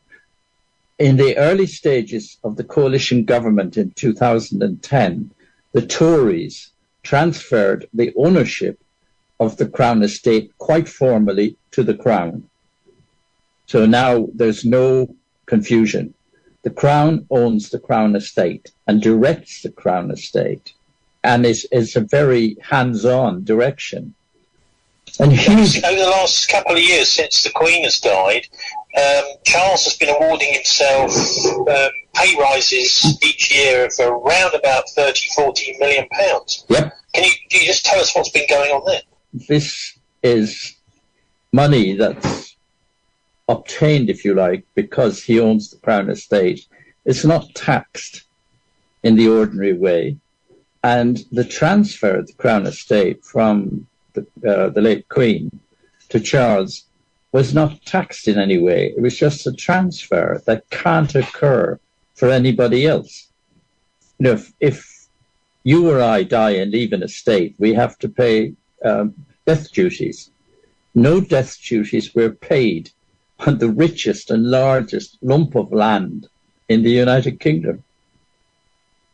I think the Tories were complicit with the fiddle, and it was a fiddle. It remains to be seen if Labour are willing to tackle. It's going to be a two-stage thing. The position of the monarch is going to have to be regularised in a more normal way, like he has to declare his assets, etc., etc. And then the way the money from the Crown Estate is paid over to the monarch has to be regulated. You know, if you register your property in a offshore company and you trade, you know, you sell the company to somebody else, you don't pay any tax. It's a tax-free fiddle. And it was a special fiddle, specially arranged by the last government we had. So, you know, it's going to be a monumental task to straighten this business of what the monarch is and what the monarch owns and how it's to be regulated. Yeah, it's not just that, is it? I mean, people from the Crown Estate obviously are appointed by the monarch. Even government ministers officially are actually appointed by the king. Yeah. The new government needs to start, reform the monarchy, reform the land registry, and give ownership of the freeholds to the public. There's nothing in the, the agenda, the Labour Party programme, to even touch these subjects. No, in fact, the only thing apparently is going to be maybe some reform of the House of Lords. Martin, Kevin is. I want to say something about the interview I did with Kevin yesterday on Zoom, which normally works fine.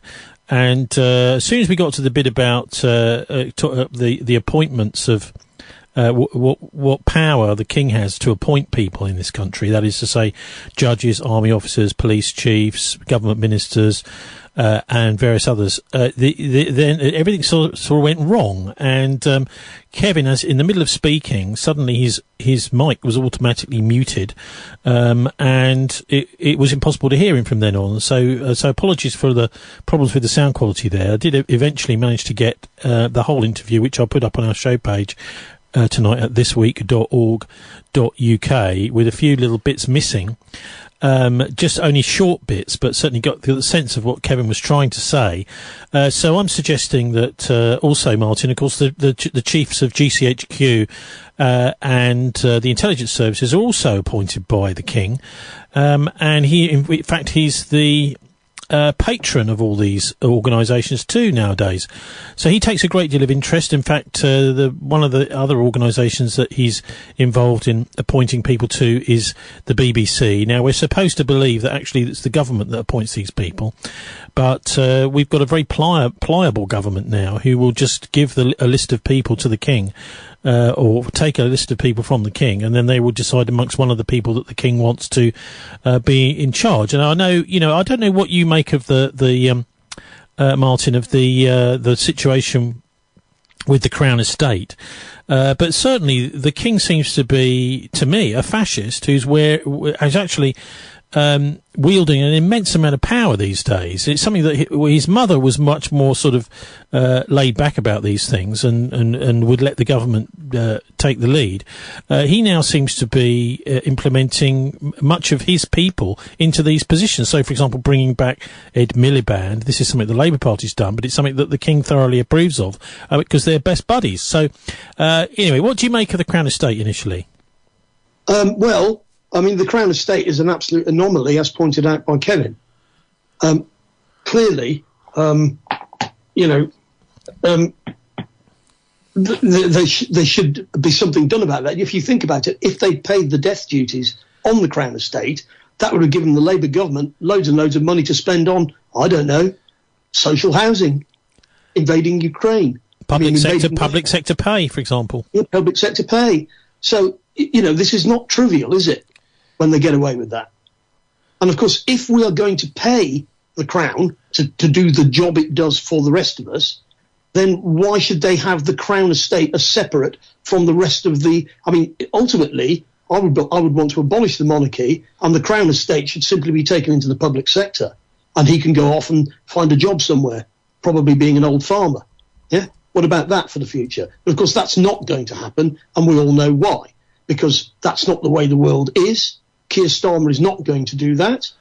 Even Jeremy Corbyn wouldn't dare to do that. And that's the real world we live in, where they... Yeah, so anyway, even though the King says he's not in charge of the Crown Estate, Kevin's explaining, yes, he is. He's lying. He is in charge. And from the revenue from the Crown Estate, King Charles has, in the last couple of weeks, given himself a £45 million pay rise. Just in 1 year. Don't forget, he also gets paid by the rest of us from our PAYE, which gets taken out every week or month from our pay packets, so that he can be the king, and do all the stuff that the king does, travelling around and all the rest of it. Now, in the Middle Ages, they used to have the line that the king must live of his own. Yeah, there's no reason why we should give you any money. You're the richest guy in the country, John the First or whatever, and there's no reason why we should give you anything because you're already the richest guy in the country. You should manage with that, surely. And this, of course, is one of the reasons that led to Charles I proroguing Parliament and all the rest of it. Yeah, that's right. Well, just to give you an idea of the figures involved, last year the King got 86.3 million. This year, because of his 45 million 45 million pay increase he's awarded himself, he's now getting 132 million from the UK Treasury. Well, that's right. And of course, he can't spend all of that on going to nightclubs or whatever, and that's just money that he uses to reinvest to keep his family in the position that they're used to, and of course to push his own little agenda, whatever it might be. One of the reasons the Crown Estate is making Russia, for example, he's very much in favour of Putin's the most evil man ever, and all the rest of it. Well, and also very anti-Hamas too, who he considers a terrorist organisation, as he announced in last year's King's speech. So this is, this is another aspect to this, is he's taking an increasing role politically, isn't he? He called Putin Hitler, and he's also having a go at Hamas in the King's speech last year, Martin. So he's taken a very strong position. Not written by him. He probably does think Hamas are terrible, but the speech is actually written by the government today. That was written by Rishi Sunak or by Keir Starmer. They're all. Hamas and Hezbollah were only made illegal organisations in the early 1920s. 20s? The 2020s. Yeah. So it's actually quite recent. Before that, they were just regarded as foreign political organisations.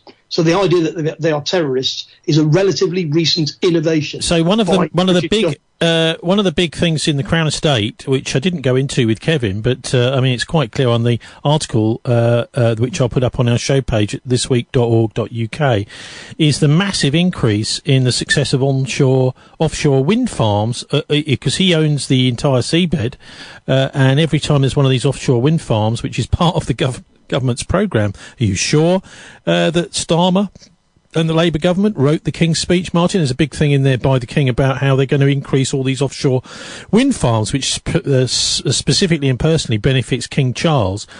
And also, of course, the massive amounts of agricultural subsidies that go to these farms of the Crown Estates that then get sent straight back to King Charles's coffers in terms of rent.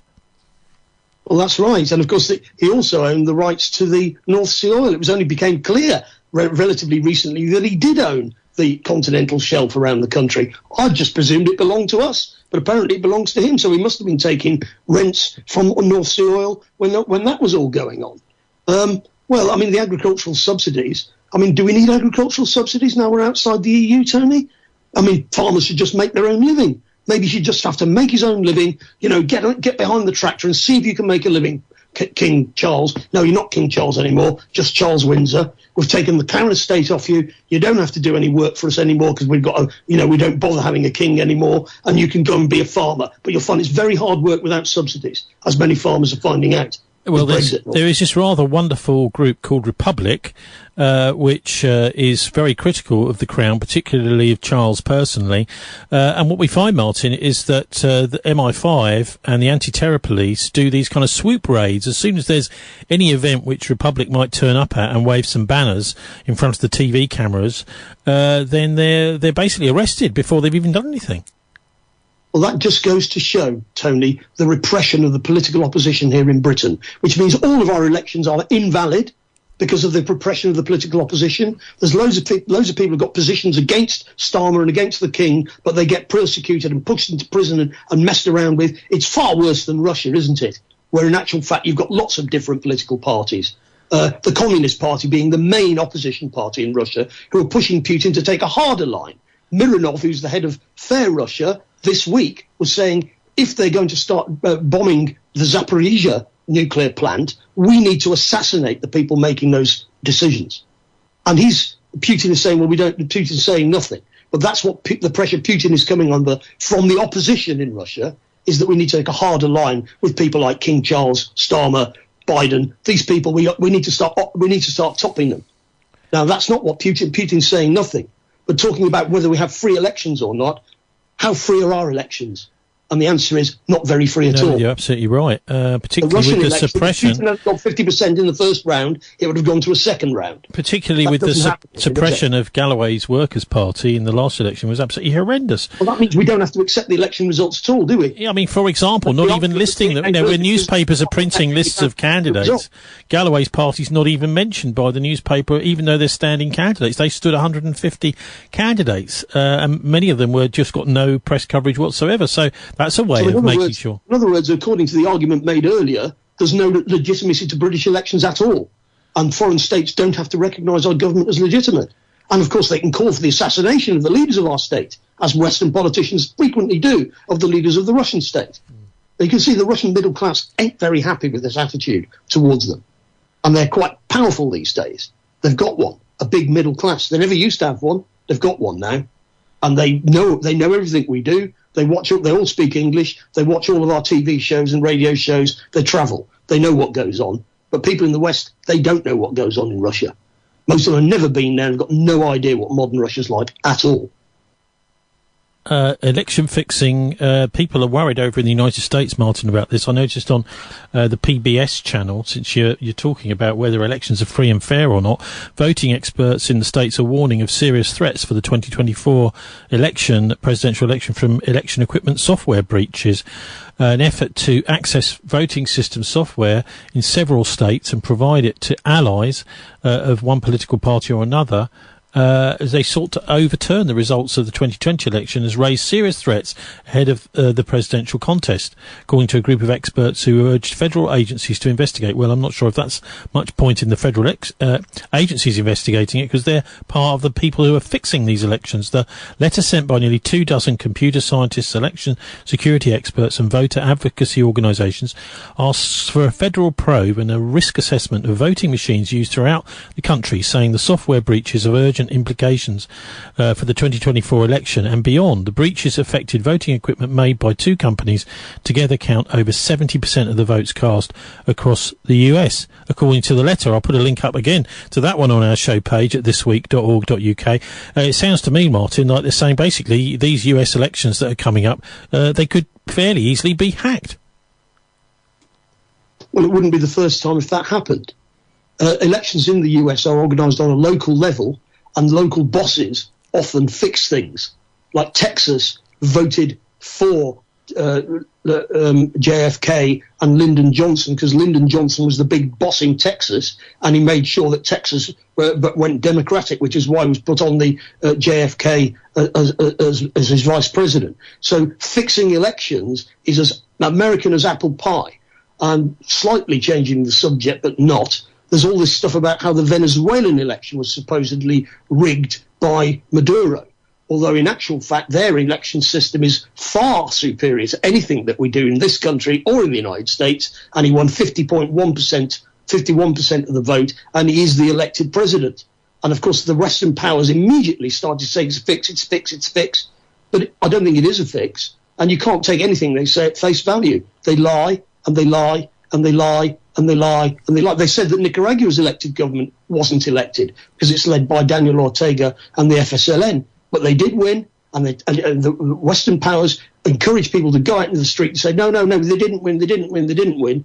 But it's just for Western consumption. Just for on this hacking business, I don't know if you know, but there's this thing called a flipper zero. I don't know if you've heard about these things, Dave. What they do is they listen to, as someone is locking and unlocking their car, they're listening to it. They're also going to the car. They're interrogating the car's chips. And this thing called a flipper zero, apparently you can actually just unlock a car with a flipper zero. They're not banned in this country. You can just buy them. I think they're about £250. I won't say where you can buy them, but this is amazing, isn't it? It's almost like no one cares. Here's something that you can buy online. You can use it to break into a car, and no one seems to care. None of the MPs have really picked up on this. None of the lawmakers are doing anything about it, and there it is, freely available online. Well, I think elections aren't just rigged by electronic voting. I'm just looking at the wider thing about hacking. This is a little hacking device. It seems like happening in Venezuela, to come back to what I was saying a minute ago, is they're saying that their electoral, they've got a double system. There's a paper ballot and an electronic record of the paper ballot. But what happened is somebody hacked the electronic system and made it difficult for the government to come out and say what the results were, because it's been hacked. At the same time as with one voice, the whole of Western media, including The Guardian, going, but Maduro lost the election, he did lose the election. And you feel like saying, but he won all the other ones, why has he lost this one? It's the same with what happened with Lukashenko in Belarus. He's won 6 elections in a row. Now, that's not because it's a fix. It's because he's genuinely popular. And there's a reason why he's popular. The reason why Lukashenko's popular is he kept everybody in work when the Soviet Union was collapsing. It's largely a rural country. They kept the collective farms going and kept everybody in work. That makes him popular, especially when they look around and see what a mess happened in the, nearby. I mean, with all the young people from the Baltic states have had to leave because there's no work in the Baltic states. That's why they're all over here. And of course, the other thing in Venezuela is they've provided millions of people with decent housing. That tends to make people loyal to the government. Yeah, it's funny, but Colonel Gaddafi did that over in Libya, didn't he? Anyway, what I'm trying to come to is the sort of the complete failure of the electoral system. Yes, okay, so maybe you're going to get somebody, if you're lucky, that you like. The whole system in this country keeps the smaller parties out, as well as if they're colluding with the media and giving them no exposure at all, like they did with George Galloway's Workers' Party in the run-up to the recent general election here, you don't actually have a democracy, ladies and gentlemen. But anyway, the person that will stay in power, of course, is King Charles. No one's going to elect him. So let's have a listen now to the much maligned, in fact, rather spied on and bullied and over-policed organisation called Republic. So let's have a listen now to one of the chaps. His name is Graham Smith from their talking recently. We can't fund increase funding for the NHS when we're being told we can't deal with the cap on child benefits. We are giving over 2 years about £1 billion to the monarchy so that they can have palatial homes, helicopter flights here, there and everywhere for private as well as public travel, and huge pointless parades in London that only 9% were excited by last year. Well, okay, I'll leave some of those more inflammatory things you wanted me to tease you about or ask you about just aside, but you mentioned the word helicopter. I read within this data dump from overnight, 2 new helicopters are going to be procured for official use. They argue it's going to be more efficient to do that, presumably, than to use many leases or private things. Is that something you can see there's a common sense approach there? Well, the problem with the helicopter issue is that they use helicopters to travel everywhere as a routine when they could quite easily travel by car or by train. And, we had a really farcical situation a couple of years ago where Charles, when he was still Prince of Wales, flew by helicopter from Gloucestershire, where he has the Highgrove home, to Cambridge, where he was met by his car. So his car went anyway, driven to a university building where he lectured climate scientists on the need to reduce emissions from aircraft before going back in his car to the helicopter and flying back to Highgrove. And he does this routinely, and they all do it routinely. And they simply do not need to use helicopters in the way that most people might use a car. They can travel in normal transportation. There are speed questions, there are safety questions, surely, that you have to add to those considerations. Right, I mean, Rishi Sunak was being routinely criticised for flying everywhere by helicopter. But he had an argument, didn't he? As Prime Minister, he was trying to cram in 10 appointments each day. Indeed. That's the Prime Minister. He has a real job. Charles doesn't cram in 10 appointments each day. If you look at his calendar, well before he was unwell, it was, 1 appointment, maybe 2 appointments in a day in the same place usually, and then days and days without doing anything. He's not busy. He doesn't need to get around that quickly. There's no reason why cancer, we're told, isn't he? No, well, as I said before, I've looked at these, you do the number crunching going back years, they simply don't have that much to do. And the idea that he is in any way as busy as a Prime Minister, who, yes, arguably may need to get around quickly, he doesn't need to do that. And yet he flies around by helicopter simply to go from Buckingham Palace to Windsor, which is a relatively short journey. So they fly by helicopter all the time whilst lecturing people on climate change, and this is why he's a really poor advocate on the issue, because he is a grade A hypocrite. Graham Smith, always good to talk to you. Thank you very much indeed. Graham Smith is from Republic, the anti-monarchy campaign group. Yeah, who also, it doesn't seem they're allowed to do any demonstrations, Martin, rather like the climate camp we were talking about at Drax last week, arrested before they even unfurl their banners. We all know, presumably many people who listen to this show know, that the world ain't what mainstream media says it is. But I don't think, from my point of view, we should get too obsessed with the monarchy, because they're not the real power. The real power isn't them, it's other people. Well, I think the real power is them, as we've just been talking about. They appoint the police chiefs, they appoint the army officers, they appoint the government ministers, they appoint the judges. And I say they, I'm talking about him.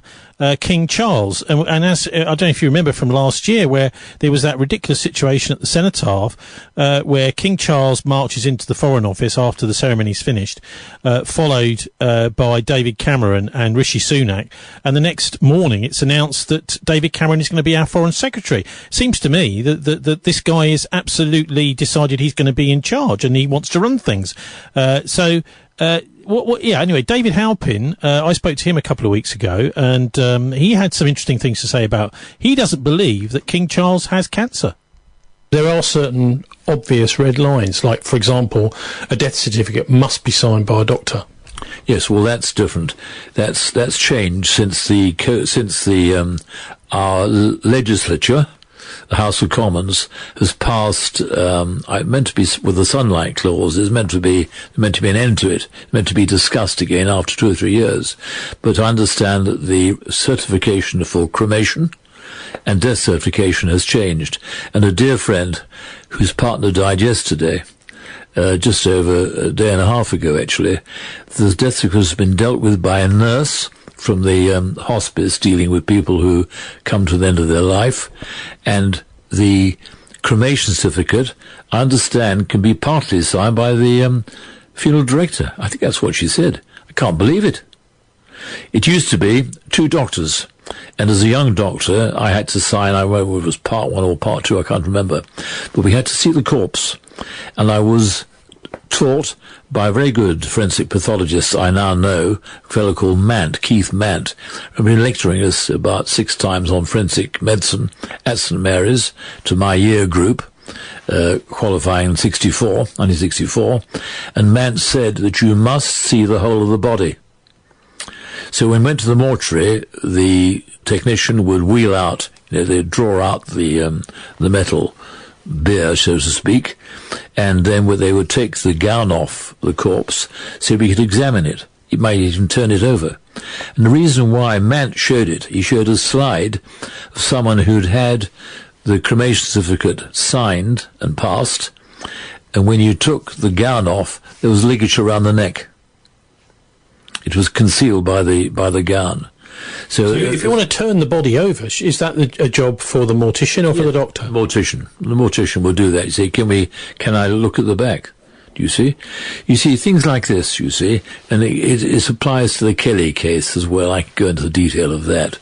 But I remember learning in Bristol when I was a senior house officer in a surgical rotation, a rather good job, because we could stay in one place for 2 years with our 2 children, that in South Africa, one of the ways of killing people silently, and of course, in the axilla, which is where it was done, in the armpit, you would be hard pushed to find this tiny puncture wound. Well, if you lifted up your arm, you might even find somebody's number if they'd been in the SS. It would be tattooed on there. Is that right? I didn't know that. I didn't know that. Well, if you ever saw any of those, David. Yeah. But, I mean, we're talking here, really, aren't we, about a breakdown in law and order, I suppose. Exactly. So this is what happens if a nurse comes in and she's told, we'll just put this on the death certificate. And we spoke, didn't we, last year about the death of the Queen. In fact, I think it was 22. Yes. And about the suspicious circumstances around that death certificate where the doctor had said on there, even though you're not allowed to put this, they'd said she died of old age. I know, and it's happened recently.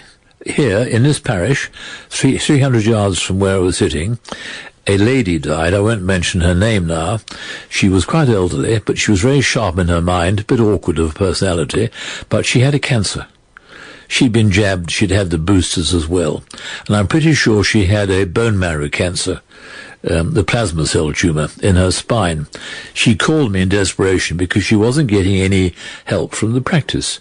She was seen initially by a doctor, seen and examined. He said it's muscular.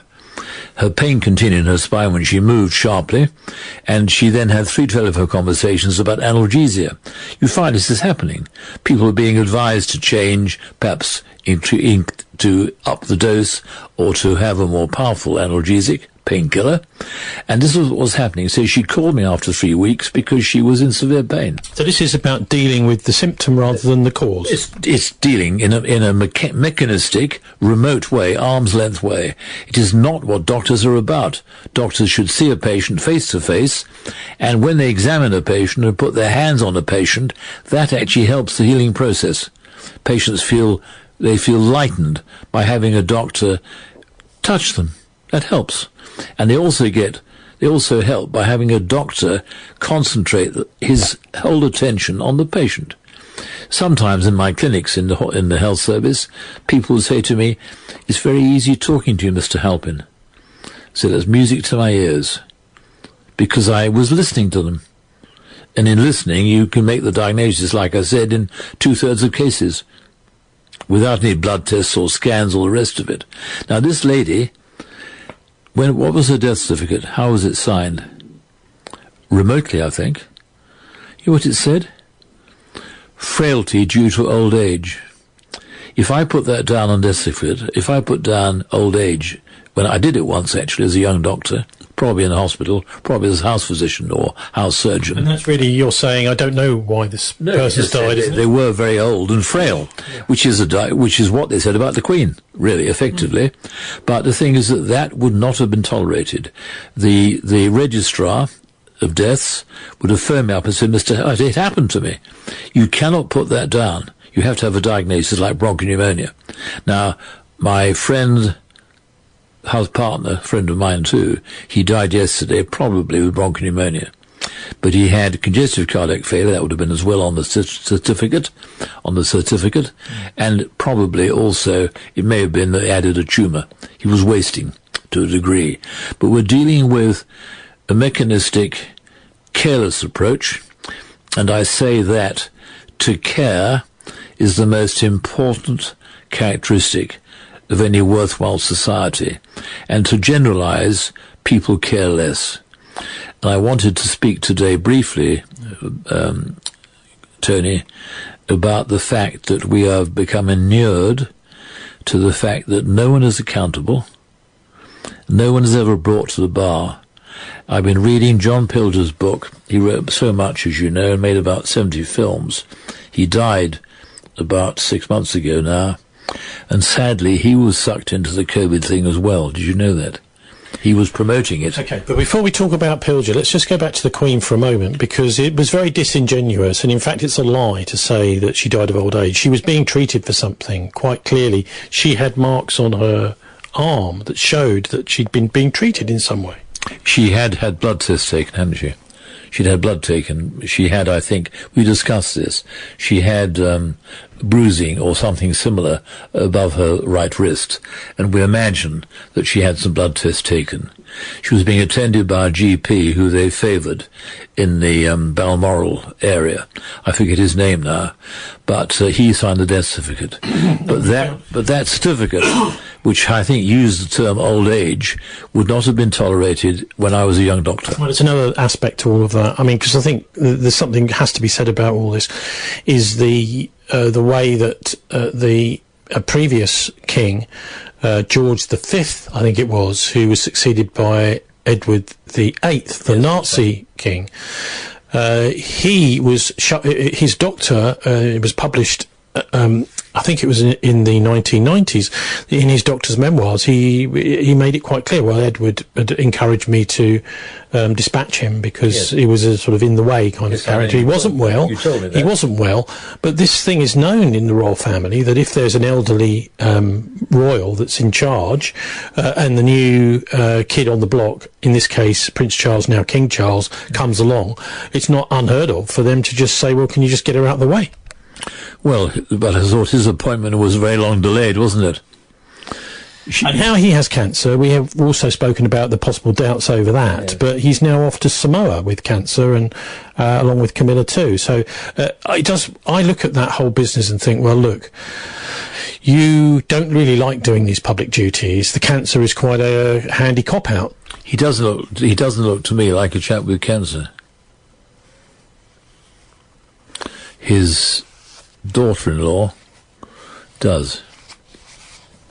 Just by looking at somebody? Well, yeah, I know. This is a broad brush, but he doesn't look to me like a man who's got a cancer. Do people slow down, or what sort of signs? Well, no, there's a colour about them. Do you know? I remember a German nurse who worked in Paynton Care Home, I think. She said to me, "Now you can smell cancer, Mr. Halpin." Now, I have a very poor sense of smell, but she said she could smell it. And I know why, too. Actually, I'll tell you that in a minute. But I know that dogs can smell cancer. Do you know that? They can. And the reason why you can smell cancer is that many tumours undergo necrosis, death, within the mass of the tumour. And that is like the smell of death. dead tissue. So that will be in the bloodstream and maybe even the sweat. So although I would like to know more about that, the chemistry of it, I can imagine that is true. I mean, in a normal world, you might think that one of the first things in any kind of cancer diagnosis clinic would be a beagle sitting there ready to sniff you as you came in. Yes, but the thing is that you see that all these things, there's the cart's put before the horse all the time. You say now people, now they're talking about blood tests to detect cancer. Well, you can do that, you see. But I'll tell you one case. I had one of my many good mentors was Robin Ling up at Exeter. He, in fact, designed with an engineer the Exeter hip, which is used apparently in about a third of all cases worldwide. Robin had some urinary trouble. He had a thing called a PAS. Do you know what that stands for? Prostate-specific antigen. PSA, sorry, not PSA, not PS. PSA. It picks up in the blood test that the patient is making antigens against the tumour, prostate tumour. His was normal. So I think he was reassured. I can't remember the circumstances. But the fact is that he had a very active prostate cancer, what we call anaplastic. It was the cells would have been primitive, and it was growing fast probably. But this doesn't produce the antigen which the blood test tests for. So there was there was an aura of security when there wasn't. He ended up, in fact, with radiation to the prostate. That damaged his rectum. He had fecal frequency, and he ended up with an ileal loop. That is, they had to divert this large bowel into the ileum and bring it out in the front of his tummy. And he had a terribly rough time. Not treated very well at all, poor Robin. Well, what make of this, we hear on the news, the BBC raging about the idea of a new vaccine against cancer? Well, that raises the issue. It's a rather broad-ranging interview, this. But Fergus Walsh comes on. He's a rather rat-faced chap who comes on. He's a health correspondent or some similar title like that. He's always got some new thing to talk about. Usually there's been no proper controlled trial, and it's just distracting people with the idea that medicine has all sorts of clever tricks to help them, rather than getting your weight down or having nourishing food cooked at home rather than being a mini meal in some damn supermarket. He seems to know how to read out a GlaxoSmithKline press release very well. He made it. Is that so? Well, I'll tell you why. Do you know what his wife does? She was a GP. I think her name is Bernadette. She's a CEO or something like that in the Benelux countries for SmithKline French. And I wrote to him once saying, would you please announce your conflict of interest when you're talking about medical matters on the BBC? Of course, I get no reply from the BBC, ever. That's why there's about 50 references to the BBC on my website, which is DHalpin, DHALPIN, .infoaction, INFOACTION.org.uk. There's about 50 references to the health service, same number for community hospitals, same number for Dr. Kelly, who is yet to have an inquest 21 years after his unnatural death. That's a sign that we are living in a lawless country, with lawless people running it, Sunak heading it up previously, and now a frank fascist running the so-called Labour government. So that's the one and only Dr. David Halpin, retired, now living down in Devon, and some interesting stuff, particularly about he's diagnosed thousands of people for cancer. He's one of those people that actually that's part of what his job was. Is finding out what's wrong with people, and he's saying, that's interesting, isn't it? I mean, no one, of course, will listen to David Halpin, except you and I.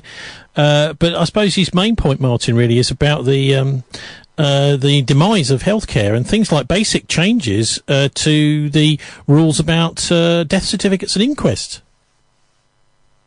Well, obviously, I mean, that's a very wide-ranging discussion across a lot. Yeah, and there's more where that came from as well. So I'll put a full link, a link up to the full version of that interview, which is best part of an hour, on thisweek.org.uk tonight. But yes, wide-ranging, and we go wherever the conversation takes us, I'm afraid. But anyway, what do you make of this problem that we now seem to have, particularly post-COVID, with the rules really being changed around death certificates and inquests? Well, obviously, I'm not a medical person, so I don't know the full detail. But what I am, I'm just an ordinary punter, and I cannot get a National Health Service dentist, and I'm not the only one. When I was a child, dentists used to come into the schools and check everybody's teeth. Now, unless your parents pay for it, you can't have dental care. Do you think maybe some of the that's the basic thing. Some of the $2 billion or so from King Charles might be able to pay for that, mightn't it? Yeah, well, we could stop the war in Ukraine. We could stop supplying weaponry to the Israelis. We could, having bailed the banks out, we could nationalise the banks. We could turn the whole of the Crown Estate into public property. Just think of all the money coming into the Crown Estates. And then we could reduce taxes as well. Gosh, but we don't do any of that, do we? One of the most important places where King Charles, we've already mentioned things like the army officers being appointed by the King, the police chiefs being appointed by the King, the judges being appointed by the King. But what about the directors of the BBC? Well, again, what happens is the King will present a list of potentials to a minister. The minister will say tick, tick, tick. But of course, all these ministers now are very, very pliable, and they themselves have to be approved by the King. So yeah, he's getting, I think, much, much more power than people realise, far more. And when it came to his divorce with Princess Diana, there are a couple of very good books, one by John Morgan, another one by Neil Botham, I think is his name, about the murder of Diana, the assassination of Princess Diana. So we're going to finish before the break looking at that. And for me, one of the most important things to do with the broadcasting in the BBC is the way that the Martin Bashir interview has been massaged by the establishment to be somehow wrong. Actually, no, it wasn't wrong, and Diana most definitely wanted to do it and approved of it. But King Charles doesn't want the BBC to ever license or use that again, because they apparently control the copyrights. They don't want anyone using it. So this is a great fun thing to do, is to share that interview, to find it online and to share it wherever you can, because there's a massive attempt to suppress it. And also, of course, to demonise Martin Bashir, who did a fairly good job. Anyway, last year there was an inquiry into this, so let's have a listen to the former Director Generals of the BBC. I think it's Tony Hall and John Burt. Or maybe one of them was just the head of news, talking about this at a government inquiry, where they explain a lot of the things to do with the Diana interview, but also some of the background. So, for example, that the BBC Panorama documentary with Diana being interviewed started its life as an investigation into the King using MI5 and GCHQ to spy on Princess Diana. Did it ring any alarm bells at all, Lord Burt? No, absolutely none. I mean, I think you can overstate the junior. He's in his early 30s. He's worked in the BBC a number of years. He's worked on other current affairs programmes. He's risen up the ranks to Panorama. What I did understand, and is embedded in my memory, is that he didn't. I mean, I think he probably did set out to get an interview with Princess Diana, but that's not the story that was being told. What he set out was to make a panorama on the surveillance of Princess Diana and the royal family. Not an unreasonable thing to do, because remember, in the previous couple of years, two private phone calls, one from Princess Diana, one from Prince Charles, had been intercepted and published. So it wasn't fanciful to assume that there were difficulties around surveillance and bugging of members of the royal family. And my understanding is that was the journey he set out on. Well, personally, I don't think that it's affecting the lads at all. They're very mature, they're well trained. The father's really done a good job in sorting them out, and whatever their mother does is immaterial. But they're well ahead of the time. Of course they are. They're well trained in what they are. They're well trained for what they are. It makes no difference to them. They're mature at their age. They're well aware of their... You've had experience of them. You've been... Hang on, please. Don't forget, I know more about these kids and Diana than any of you. How? Because I was a bloke that spied on it. I was the one who was watching her, catching her out, doing things with Hewitt. Who for? No comment. What do you mean, no comment? No one get away with that. Doing it for a agency. I was a Royal Marine. I was tasked to do something to find out what Diana was really... So she's not paranoid, then? No, it's true. No, she's not. Oh, I see. So we were spying on her. Of course we were. So, of course we were spying on her. Well, that's what Martin Bashir first of all set out to do. I suppose, Martin, as we heard last week, the idea of mass surveillance is kind of okay, but it seemed to create much more of a hoo-ha when the mass surveillance was on Diana and Charles, particularly Diana, through the divorce case, for example, because Charles is in charge of all these military intelligence agencies, and if he wanted to abuse his power, he could just simply use them, as he did do, to spy on his wife, to make sure he had an advantage through the divorce. But I mean, this what it shows us here, I think, is almost kind of medieval style king who's using his various offices and obviously paid for by the public to further his own interests. Well, I'm willing to accept that he's got more power than he ought to have, and maybe we shouldn't have a king at all. But on the other hand, the idea that we're all being surveyed all the time, and Princess Diana must have realised she was being surveyed. No doubt Martin McGuinness realised he was being surveyed. People are surveyed. And it's been going on for quite a long time, and it's very. How are we going to deal with that? I don't know. Well, Kevin Carhill's been looking into this for quite a long time, and yes. As part of the interview I did with him yesterday, he talked about finally before the break, he talked about this whole idea of hang on. Where is he? Oh, yeah, of mass surveillance, and particularly this whole idea of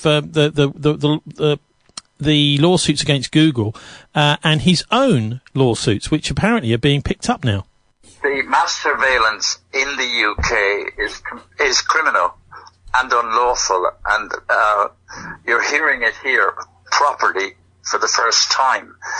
At the moment, the Investigatory Powers Tribunal of the High Court of England and Wales has actually accepted and is looking at a case complaining about mass surveillance in the UK. And the last time I made that application, the court actually granted my application. So I'm moderately optimistic. But certainly the court has accepted the application. It hasn't rejected it. And in that application, the people who are responsible for the mass surveillance in the UK, the Information Commissioner and the police, they're responsible in the sense when Parliament told them this was happening and it was criminal, they did nothing. And that the High Court now has the case, and I can tell you here, and you won't hear it anywhere else, the case before the High Court has been referred to the Privy Council. How about that? So that's Kevin Carhill there explaining, and you'll hear much more about that if you want to have a listen to the full interview at thisweek.org.uk later tonight. Now, it's almost, I do feel sometimes, Martin, that Kevin is fighting almost like a one-man battle against this criminal mass surveillance, and the courts are kind of saying, yes, we'll look into it, and then doing nothing. Well, because it's in the US Constitution that they're not supposed, for example, that they are not supposed to spy on any US citizen unless they've got a warrant because they're suspected of criminal activity or national security is involved. But of course, modern technology allows mass surveillance. And so the intelligence services have just been engaging in mass surveillance, just as Facebook does. It's not an intelligence agency, but they can see what everybody on Facebook's doing at the push of a button. And this, of course, this technology has gone far more powerful than, because in 1776, what they were talking about was, interfering with the post. But obviously modern technology allows lots of people, not just the state, to spy on people. And the law simply hasn't caught up with any of that, has it? No, it hasn't.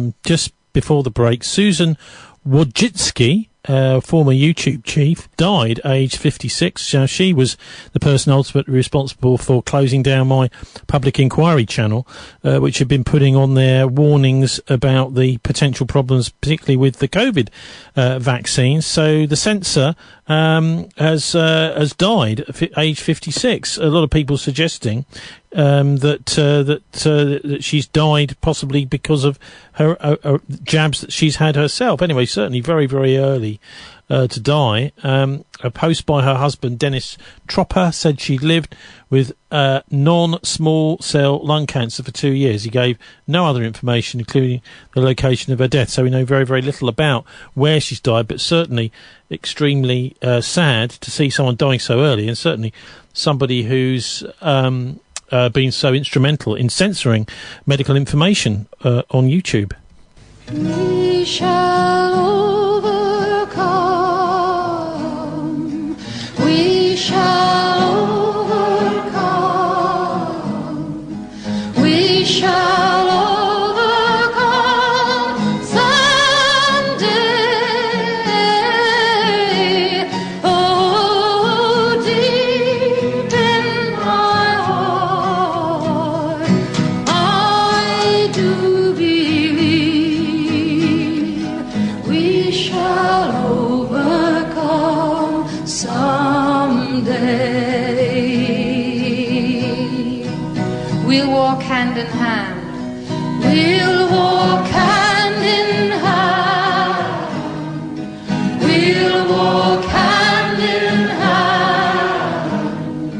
We'll walk hand in hand someday. Oh, deep in my heart, I do believe we shall overcome someday.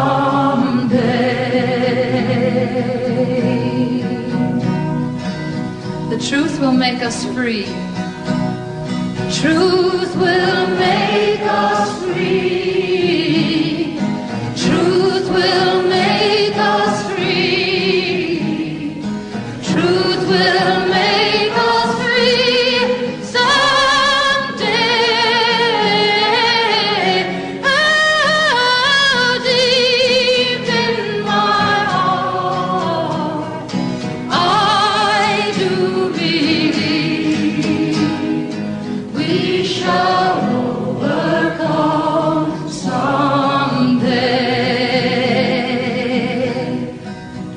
We are not afraid today. We are not afraid. We are not afraid.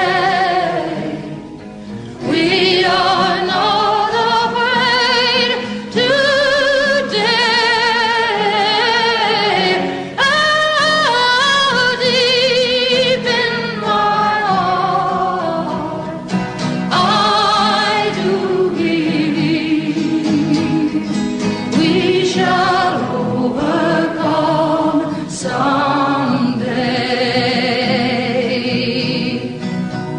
We shall overcome. We shall overcome. We shall overcome. We shall overcome someday. Oh, deep in my heart, I do believe we shall overcome someday.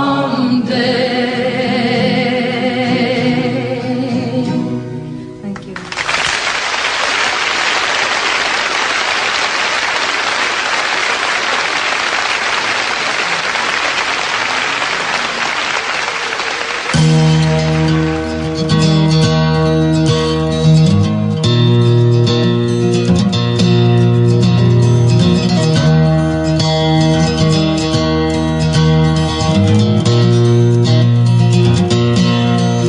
In 1649, St. George's Hill, A ragged band they called the Diggers came to show the people's will. They defied the landlords, they defied the laws. They were the dispossessed, reclaiming what was theirs. We come in peace, they said, to dig and sow.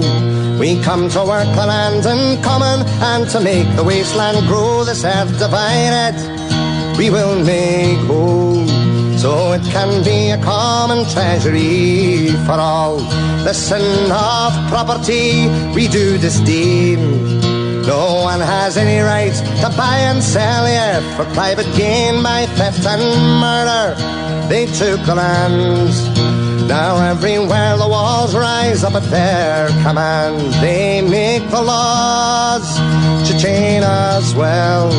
The clergy dazzle us with heaven, or they damn us into hell. We will not worship the God they serve, the God of greed who feeds the rich while poor men starve. We work, we eat together, we need no swords. We will not bow to masters or pay rent to the lords. We are free men, though we are poor. You diggers all stand up for glory, stand up now.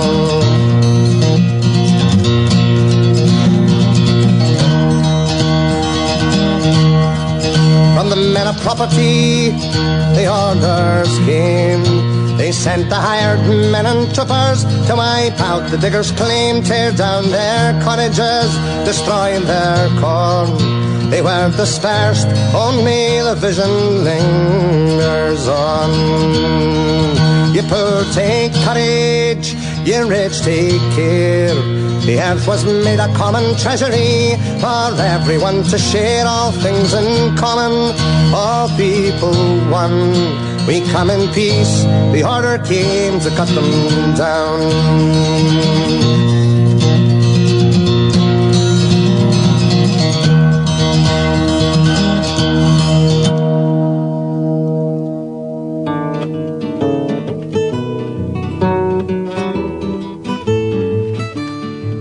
I stayed off work all day the day I met you, darling, and instead we spent the morning in the park and the afternoon in bed. But by the tea time we were hungry, I went to shop for you. The butcher took a fiver for a porterhouse for two. I'll be blowed, I'll be blowed. The butcher was a twister. I'll be damned, I'll be damned. He only gave us change of a quid. I was done, I was done. The porterhouse was Bristol. He says, open up your eyes, he says, and learn to do as I did. Open up your eyes, he says, and learn to do as I did. They can do me, darling, I have nothing else to lose. Him and his boxy porterhouse can cheat me if they choose. They can do me, darling, as they do. The pussyfooting butcher man would laugh aloud if he knew that since you took my eyes, they do not do as others do.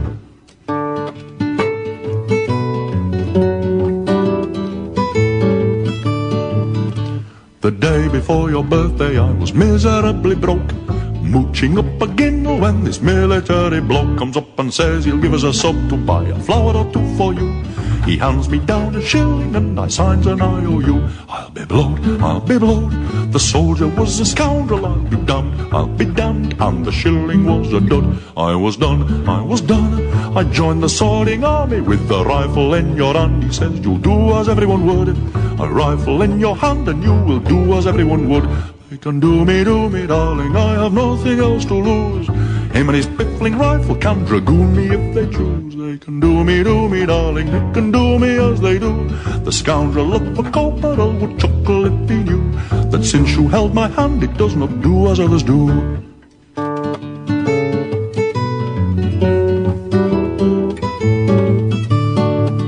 I was trained at scaling obstacles and marching every day. I got good enough to scale the barracks wall and march away. But the bloodhounds came and got me, and they said if I confessed, the justice of the peace would smile on me and do his best. I'll be blowed, I'll be blowed.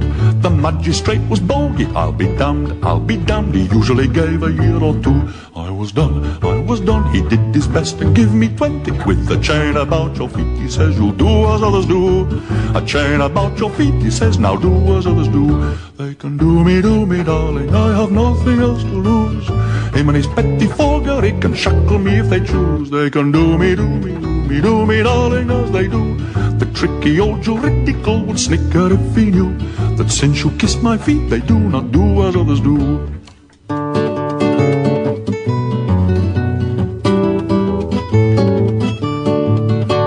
A bishop came to see me as I languished in the cell. Give us a blessing and asked if I was short of anything else. And I said that I was thirsty, so we went and got a cup. Looks at me and nods, and I politely drink it up. I'll be blowed, I'll be blowed.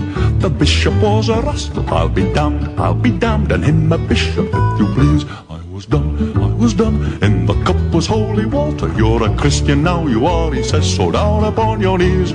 Now a proper Christian, so down upon your knees. They can do me, darling, I have nothing else to lose. Him and his holy water trick can save me if they choose. They can do me, darling, as they do. The rascally episcopal would giggle if he knew that since you touch my knees, they do not do as others do.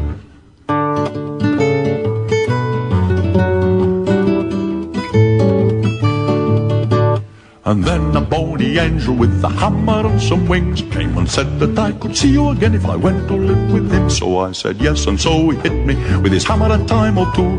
He took me to his mansion, on the doorstep there was you. I'll be blowed. The angel was a bounder. I'll be damned. He took you up the stairs. I was done. He threw me down the boiler house. There's one born every minute, he says. We keep 'em all in there. One born every minute, he says, and we keep 'em all down there. They can do me, darling, I have nothing else to lose. Him and his crematorium can grill me if they choose. They can do me, darling, as they do. The dangerous old angel face would frown a bit if he knew that since you took me in, I do not do as others do.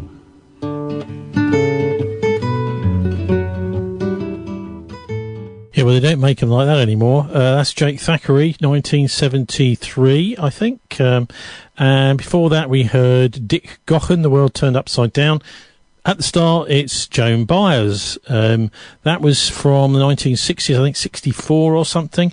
Would you believe on the BBC? Well, of course, you wouldn't hear anything like that anymore. In fact, I would imagine that she's banned from the BBC nowadays, that evil Joan Baez.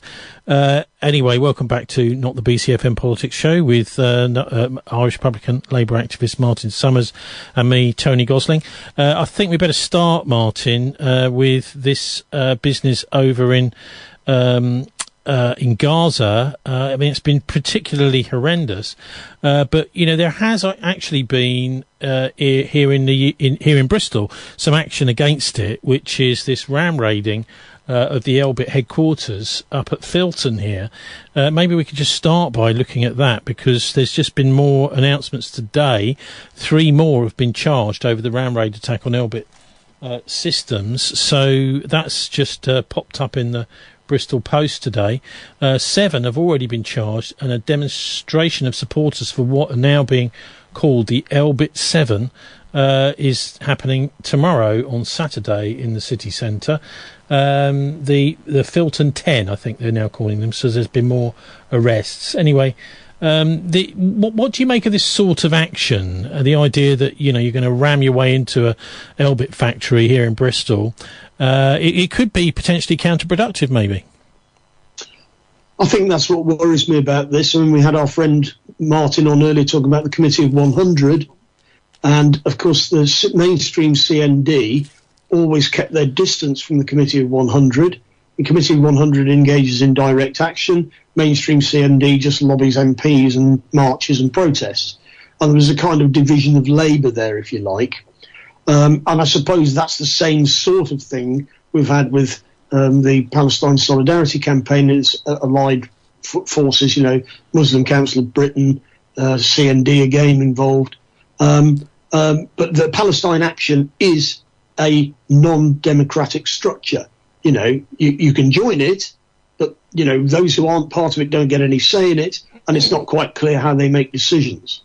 Now, that opens up the possibility of infiltration and therefore also the possibility of manipulation. Well, That's yeah, of all course. I would But I say. mean, what about this principle that you can have a sort of civic society group like Palestine Solidarity Campaign or one of the other ones, and a direct action group of no real connection with each other, but they're both having similar aims. Just forget about the infiltration for a minute. What about the principle? Well, okay. Well, I mean, but the point is, up to now, Palestine Action have taken what you might call open civil disobedience actions. They've locked onto things, they've sprayed things, they've allowed. They're not themselves open. to No, do they're it. turning up in the middle of the night and breaking in and Now, I know spraying what's things happened red. inside, but other of the stuff they have done has been more traditional Greenpeace style direct action. This is another step. I'm not saying that those involved are wrong. No doubt they think they are right, because, of course, children are dying every day.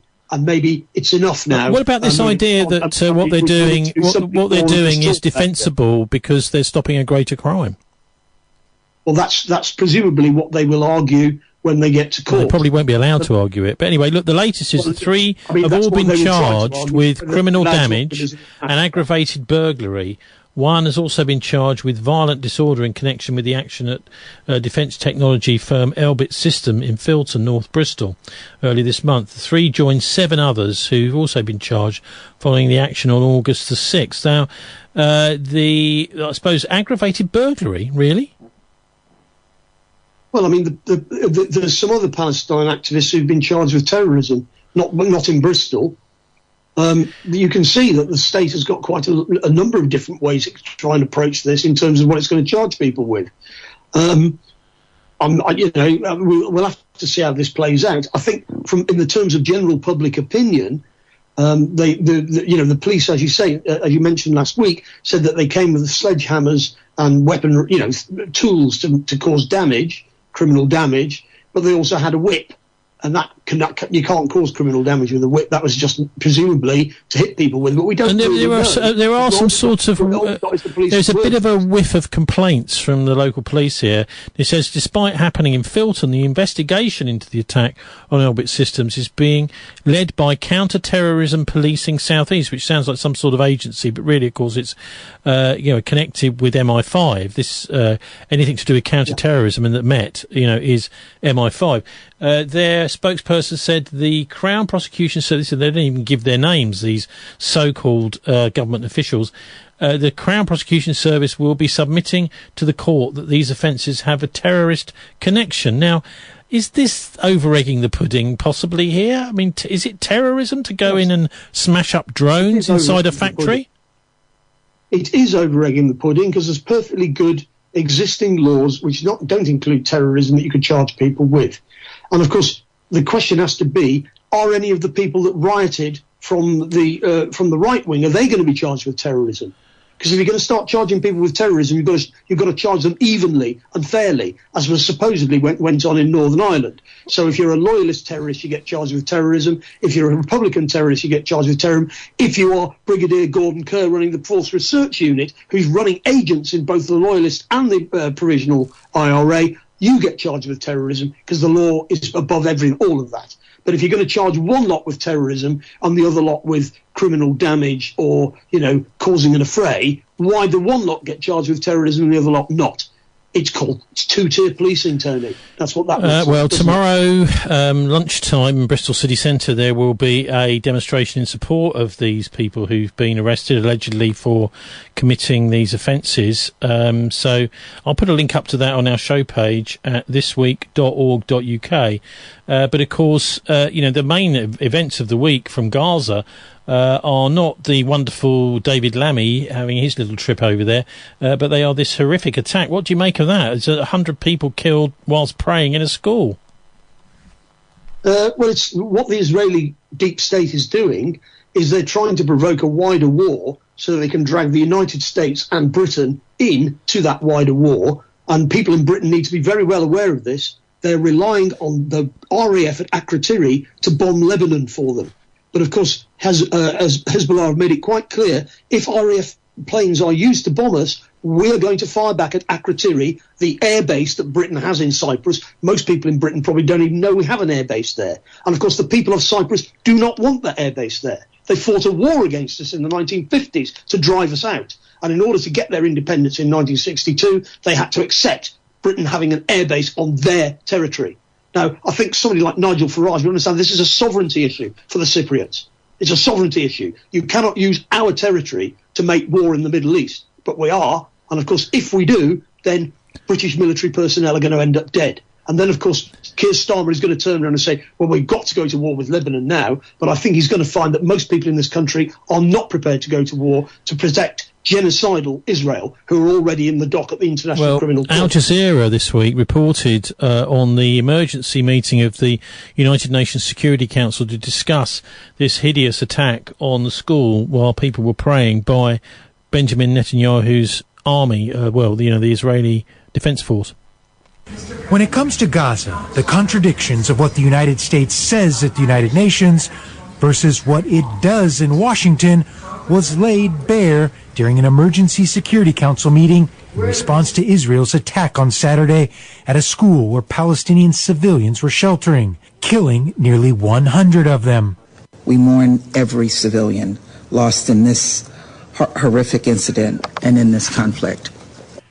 At the very moment the meeting was taking place, news came that Washington signed off on a new $20 billion military sales deal with Israel. The atmosphere in the council chamber was tense after the Israeli ambassador claimed his country is the most moral country in the world. You listen, Palestinian representative. And then personally attacked both the Palestinian and Algerian representatives. Algeria took the floor again. I want to testify here that the 16,000 children who have been killed since the 7th of October didn't kill themselves. Israel's ambassador then walked out as he was speaking. Resolution 2735, adopted by the Council in June and ordering a ceasefire, has been ignored as Israel continues its attacks on Gaza. By the UN's count, bombing 21 shelters since early July. This council has a responsibility to end the impunity with which Israel has been carrying out its atrocities against the Palestinian people. It flies in the face of everything that the United Nations is built on: peace and security, human rights, and sustainable development. We cannot allow this to continue. Show some bravery. Take actions. Stop the criminals in getting away with murder. It's clear frustrations are beginning to boil over after more than 20 Emergency Security Council meetings on Gaza in the past 10 months have failed to end the genocide. Frustration that the captives have not been released, that Israel continues to act with impunity, and that the U.S. continues to provide arms to the very country doing most of the killing. Gabriel Elizondo, Al Jazeera, at the United Nations in New York. Ironic, isn't it, Martin, that the Americans are just approving all these billions for more weapons? Well, at the same time as pretending to care about the deaths of these children. I mean, the world can see the hypocrisy of it all. Meanwhile, wagging the finger at the evil Putin. And, of course, the Ukrainian forces inside Russia have been killing civilians. Evidence has come to light. And the whole policy there is to terrorize the Russian population so they'll realize that Putin can't protect them, and then they'll rise up against him. The hypocrisy of it all is absolutely apparent to people sitting in Niger, for example, or South Africa, or Venezuela. I mean, the West is just totally hypocritical. So the journalists actually been telling Blinken to stop these weapons transfers, which is nice to see the journalists at least attempting to do something there. That's on antiwar.com. At least someone's doing something, Martin. This is the antiwar.com website has joined 19 other news outlets, 7 press freedom organisations and 113 journalists in a letter. I think we should be signing this letter too, Martin. In a letter to Secretary of State Antony Blinken, calling for the US to end weapons transfers to Israel, stop supporting the slaughter of Palestinians. It was initiated by something called the Courage Foundation, Defending Rights and Dissent, and roots action and focuses on the Israeli targeting of journalists in Gaza. Since the 7th of October 23, Israel's killed more than 160 Palestinian journalists. This is the largest recording number of journalists killed in any war.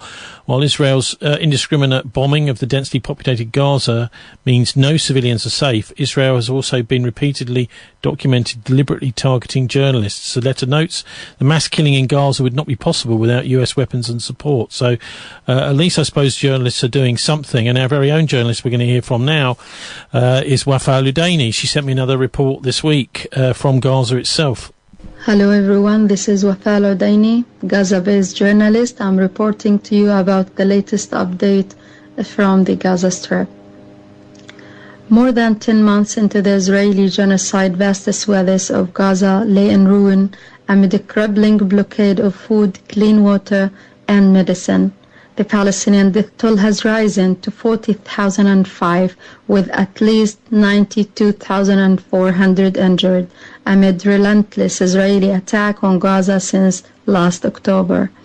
Thousands of massacres were committed, particularly against the displaced families and the displacement zones. One of the horrible massacres was targeting the Tabi'in school massacre, where at least 100 displaced Palestinians were killed and hundreds others were injured and maimed. After the Israeli occupation warplanes fired 2 guided missiles at the mosque at time of dawn prayer, while hundreds were praying, tens of martyrs' bodies, including kids, were not found or found shattered into parts on the ground. The Israeli occupation forces released names of 30 Palestinians that they said had been killed in the strike and alleged that they were Hamas and Palestinian Islamic Jihad militants. But the list, after verifying by Palestinians, they found that 2 of alleged militants had been killed a few days earlier in different areas of Gaza. Several relatives of the victim, alleged by Israel to be militants, denied these accusations and described the victims as Beit Hanun Hospital Administration Director, retired principal, a scholar of Arabic language and literature, and a man who was killed in last December. This is not a mere incident. It was the 5th attack on a sheltering school just in a week. The UN Human Rights Office said it was horrified by unfolding pattern of attacks on a school. An Al Jazeera investigation found that the bombing was deliberately performed to result in a maximum casualties. A CNN weapon expert identified shrapnel evident in footage from the aftermath of the attack as coming from the U.S. This is Wafa Al-Udaini reporting from the Gaza Strip, Palestine, for Not the BCFM Politics Show. Hope to speak to you soon again. Well, we hope to speak to you too. God bless you, Wafa. Amazing little report there. Of course, these figures that she's just dropping in there, Martin. It's been in the main news this week. 40,000 civilians now been massacred by the Israelis, but she mentions the other figure, which is the injured, 92,500. Well, I mean, these are massive underestimates, aren't they? This is the so-called Hamas health ministry. You know, that's their figures, but these are the people that they can definitely identify as dead. But thousands and thousands of people are dead under the rubble. They've gone missing, and you can presume they're dead, because if they weren't dead, you'd be able to find where they were. So, I mean, the Lancet reckons at least 180,000, and others reckon more than that. And don't forget, polio is now about to break out because of the destruction of the water supply, and of course the fact that they've been starving. Starvation is going to kick in.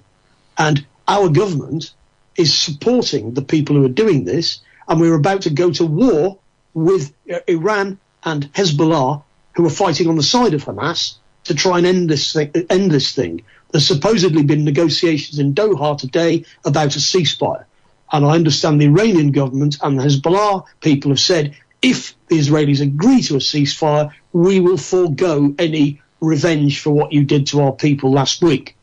And that's why they're waiting to see what will happen. Hamas's position, Sinyo is inside the tunnels. He said, we've already said what the deal is. The Israelis agreed to it some weeks ago. That's the deal. We're not negotiating anymore. Sign up to that deal. That's the deal we want, and we'll be prepared to go through a ceasefire on that basis. Otherwise, we're going to fight on. And of course, they've got the absolute right to fight on. They're the elected government of their country. They won in 2006. They've got more political support now than they've ever had right across Palestine. So there's no doubt whatsoever if there's an election, they would win. And they are fighting to the finish now. What I think the Iranians and Hezbollah need to do is, if we've reached a point where they aren't prepared to have a ceasefire, it's time to take down the Israeli army. You've got the means. Well, there certainly is the means out there. China's UN envoy, Martin, at this the UN has condemned Israel for the heinous Gaza school massacre, a heinous act. China's UN representative condemned Israel at the UN Security Council, but the Chinese aren't actually doing anything, are they? They're a superpower. They are. Don't forget, they're a long way away.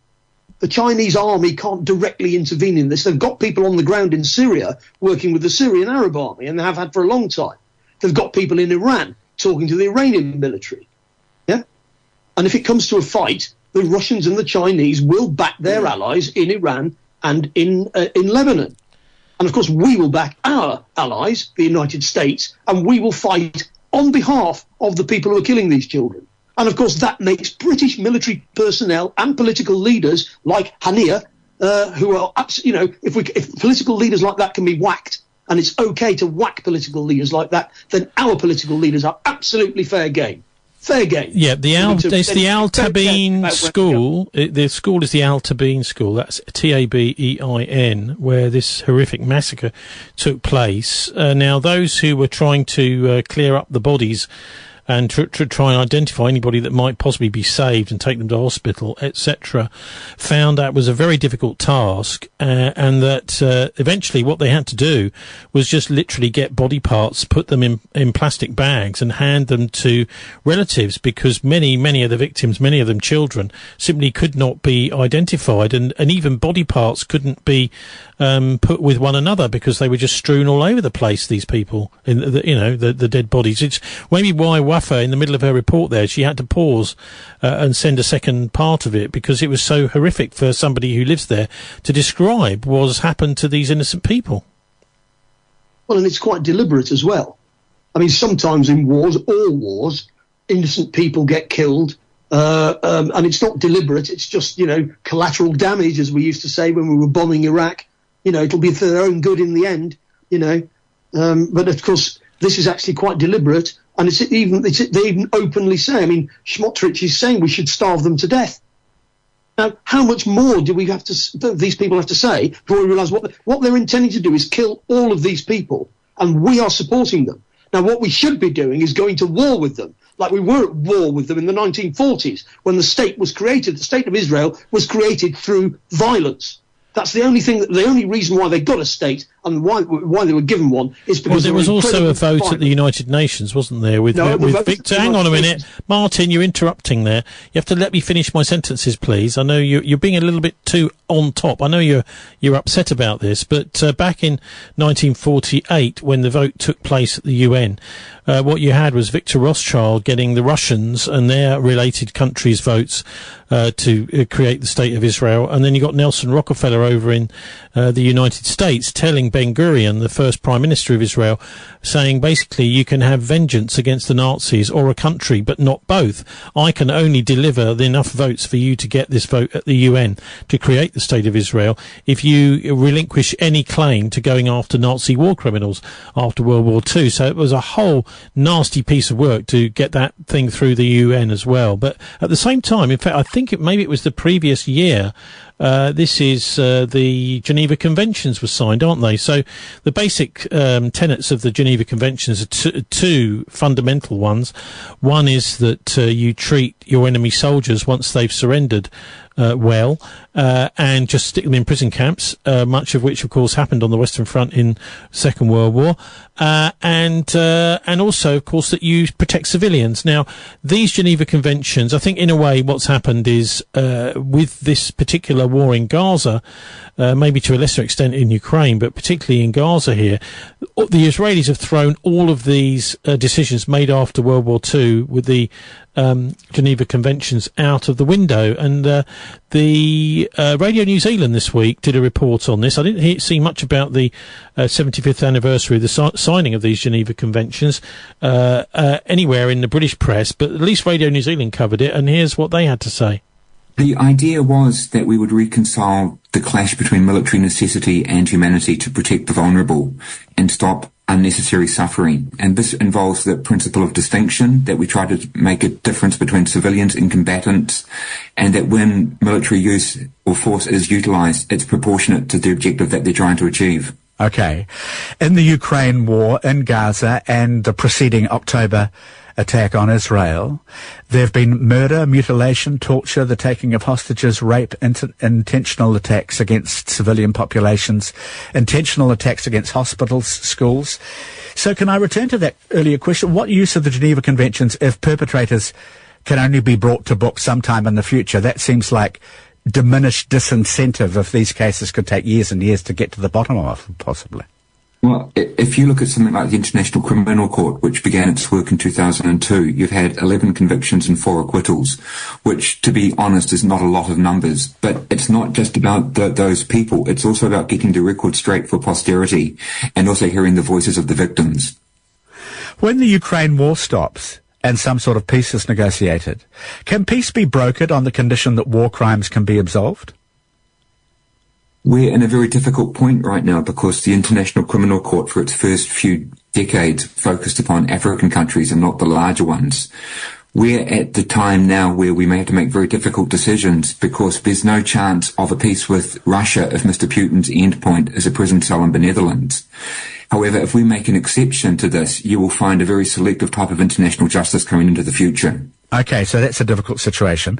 You have a situation in Gaza where Israel knows that civilians will die in its attacks. Its argument, although it's never phrased this way, is that if Hamas hides among civilian populations, what else do you do to destroy them, basically? How much precedence does this have in war, please, particularly since the Geneva Conventions were agreed to? There is a very strong presumption that areas with civilians in them should not be targeted, but it's not absolute. So whether you've got schools or whether you've got hospitals, that protection can be made irrelevant if it's suddenly got military personnel or military equipment in it. The problem is it doesn't become a chance to do whatever you want in those areas. The response must still be proportionate, and you must still try to achieve distinction between the civilians and the combatants. So that's Radio New Zealand this week, Martin. These Geneva Conventions don't seem to be worth the paper they're written on, certainly if you're living in Gaza. Well, I mean, the fact that we've got the aspiration to do that is okay. You know, we might as well keep the aspiration, even if in practice it's not carried through. I mean, all those people that died, the British that died in the Second World War and other nations fighting Hitler, surely they died for these things like this Geneva Convention, didn't they? They did, and also, of course, coming back to the recognition of the State of Israel, it was not recognised. There was a partition plan, and 2 states were supposed to be created. They immediately went to war and captured far more land than they'd been offered, and they were offered more land than they deserved anyway. So there's a whole question about whether there should be a State of Israel at all. Algérie française is finished. It's in the dustbin of history. Maybe Israel is going to end up the same. Yeah, I mean, they seem to be... Yeah, sorry, go on.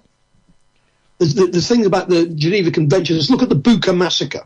Yeah, that was presented in the Western media as the awful Russian soldiers carried out this terrible massacre of these people. Yeah, it's pronounced Butcher massacre. They pronounce it anyway. Yeah, it was exactly at the same time as when Boris Johnson turned up and told Zelensky to fight on. So it's quite clear, to my mind, that British intelligence were probably involved in what happened there, and it was the massacre all the evidence is piling up, was carried out by the SBU, the Ukrainian Secrets Police, and the Azov Battalion, no doubt advised by British military advisors. Now, if we're going to send Putin to the criminal courts, the British military advisors that were wrong in the Bucha massacre, they have to go. Brigadier Gordon Kerr, who ran both the loyalist paramilitaries and the toughest people inside the IRA, they were all his agents. He has to go to prison for 25 years, doesn't he? You can't say that we're going to put the Russians in prison if we're not going to put the Israelis in prison and put our own people in prison. Yeah, well, one of the problems... the three SASs of New Zealand, Australia and Britain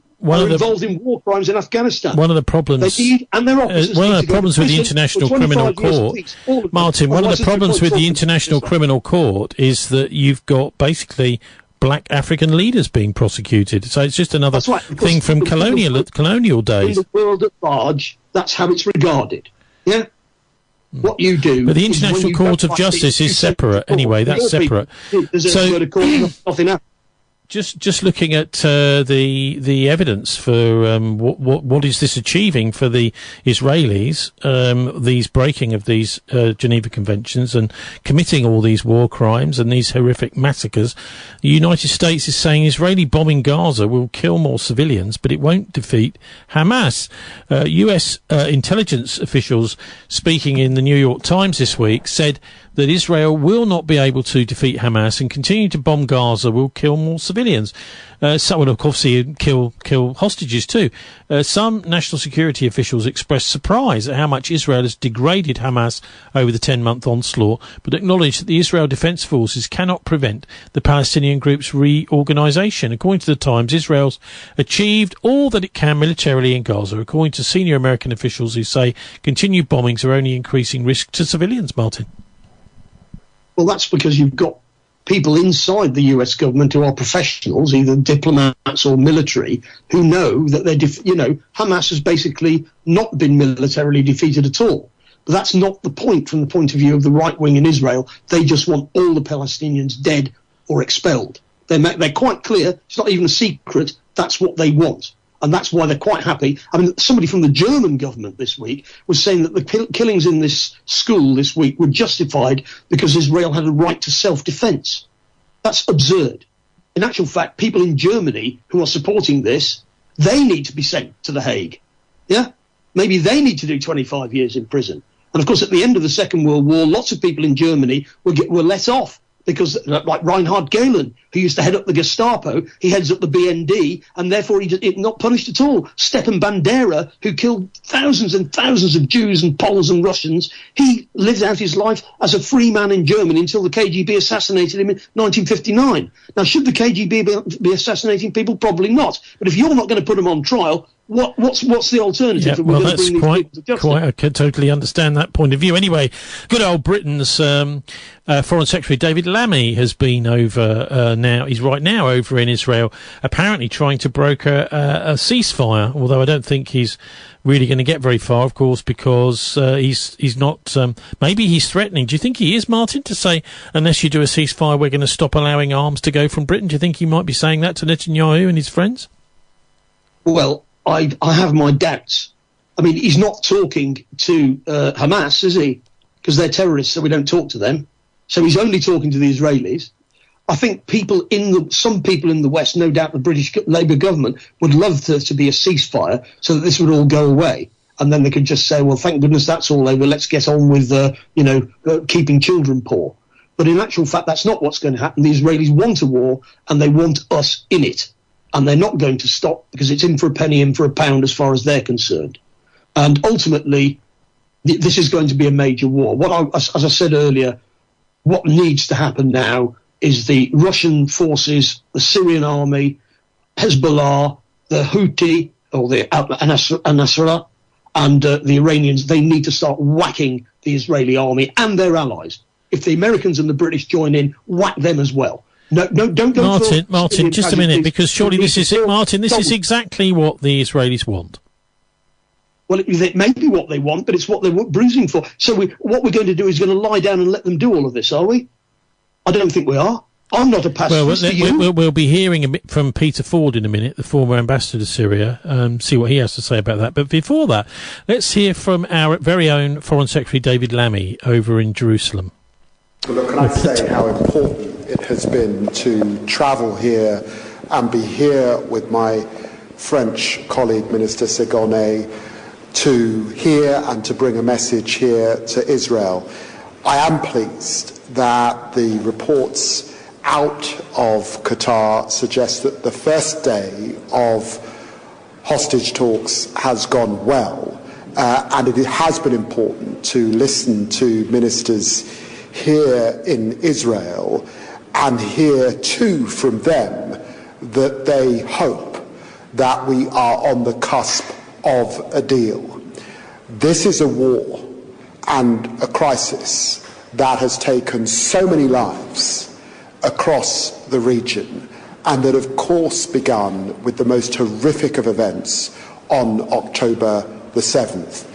But as we head now to 315 days of war, the time for a deal, for those hostages to be returned, for aid to get in the quantities that are necessary in Gaza, and for the fighting to stop is now.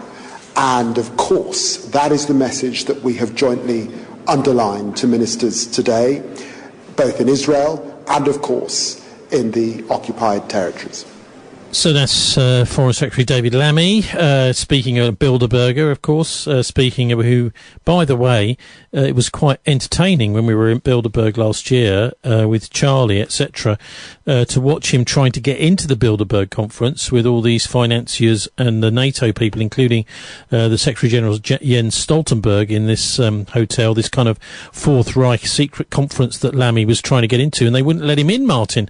He was stood there for about 5 minutes trying to argue with them, saying, look, I'm David Lammy, let me in. Security wouldn't let him in, and then he had to go and hide behind a bush in a nearby street, and various of us took photographs of him there, and eventually managed to convince someone inside on the phone to let him in. And so this is the sort of situation that people like him are in. He is definitely not running the show, and he's not even really there talking about any potential measures against Israel if they carry on slaughtering people. He even calls it a war, doesn't he? Whereas actually, since October the 7th, what's been going on is a mass slaughter and war crimes. Well, it is a mass slaughter and a war crime, but that in a sense is a war because it didn't start on October the 7th. I mean, the people in Gaza had the March for Justice, or whatever they called it, where people peacefully tried to leave the Gaza Strip and they were all shot down. Loads and loads of them, hundreds of them. And, nobody did anything. Now, ultimately, as I said earlier, I'm not a pacifist, nor are you, Tony, if you look into your heart of hearts. Yes, I am. All right, well, in that case, I'm not. Okay, I'm not. We have a few differences, Martin. That's one of them, and I think I don't believe in. I mean, from a general point of view, what the Israelis want is they desperately want the Iranians and the Lebanese in the form of Hezbollah to come charging in, and then they'll start their massacre again with these people, and then the United States will come in, and then we'll have a much wider war, won't we? And then what we're going to hear now from Peter Ford, former ambassador to Syria, and also deputy leader of George Galloway's Workers' Party, is that he thinks that there won't be much of a reaction at the moment because they understand this. They don't want to be provoked by the Israelis, no matter what happens. That even if they're killing 100 civilians, they know that many thousands, tens of thousands, or hundreds of thousands would probably die if they responded as the Israelis want them to this provocation. I too noticed the BBC's use of that neutral word, audacious. I think a better word would have been reckless. A better word would have been criminal. A better word would have been stupid. But no, the BBC call it audacious, almost praiseworthy, in fact, in BBC speak. And our government could not bring themselves to utter a word of criticism of that assassination, that murder, or indeed any Israeli actions. In recent days, they have been hovering on the brink of expressing some mild criticism of Israel, particularly after the slaughter of innocents a few days ago in a school in Gaza, when probably over 100 people, most of them children, were killed.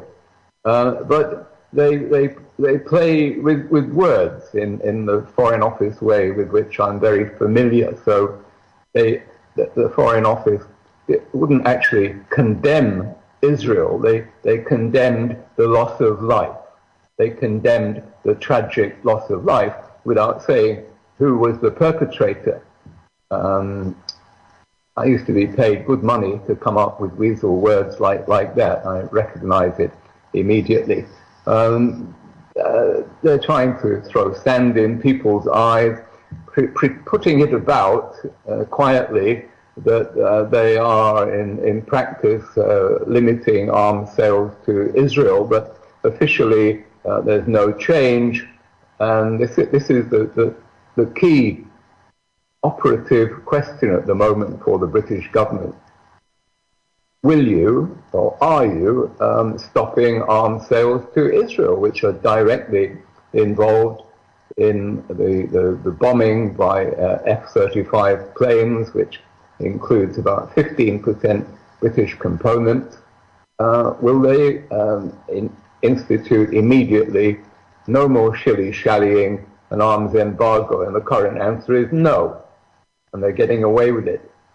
So they're sending, as a substitute for real action, they're sending the ridiculous the man masquerading as Foreign Secretary, David Lammy, sending him hotfoot to meet Netanyahu in the next couple of days. It's grotesque, this posturing, this pretending to take action when real action, an arms embargo, is taken off the table. In the same way that the Americans tut about the latest Israeli excesses, and then in the next breath they announce $20 billion worth of arms sales to Israel over the coming years. If they think they're fooling anyone with this, I don't know what universe they're in.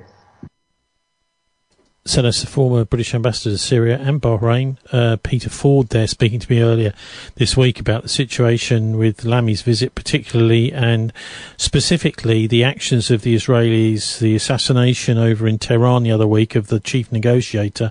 It couldn't be a clearer sign to the world, Martin, with that one, could it, that the Israeli government, as it's presently constituted, has absolutely no interest whatsoever in ending this? Well, that's right. And at that point, ultimately, you have to go to war. It's very unfortunate, but that's what I'm afraid. Medvedev, who's the vice president used to be the president in Russia, he's saying, well, there's only one solution here. It's a major war. I'm afraid that's where we're at now. They've just got to be defeated. The Israelis and their allies have to be defeated. There's nothing else to do. And the quicker it's done, the more Gazans will be saved.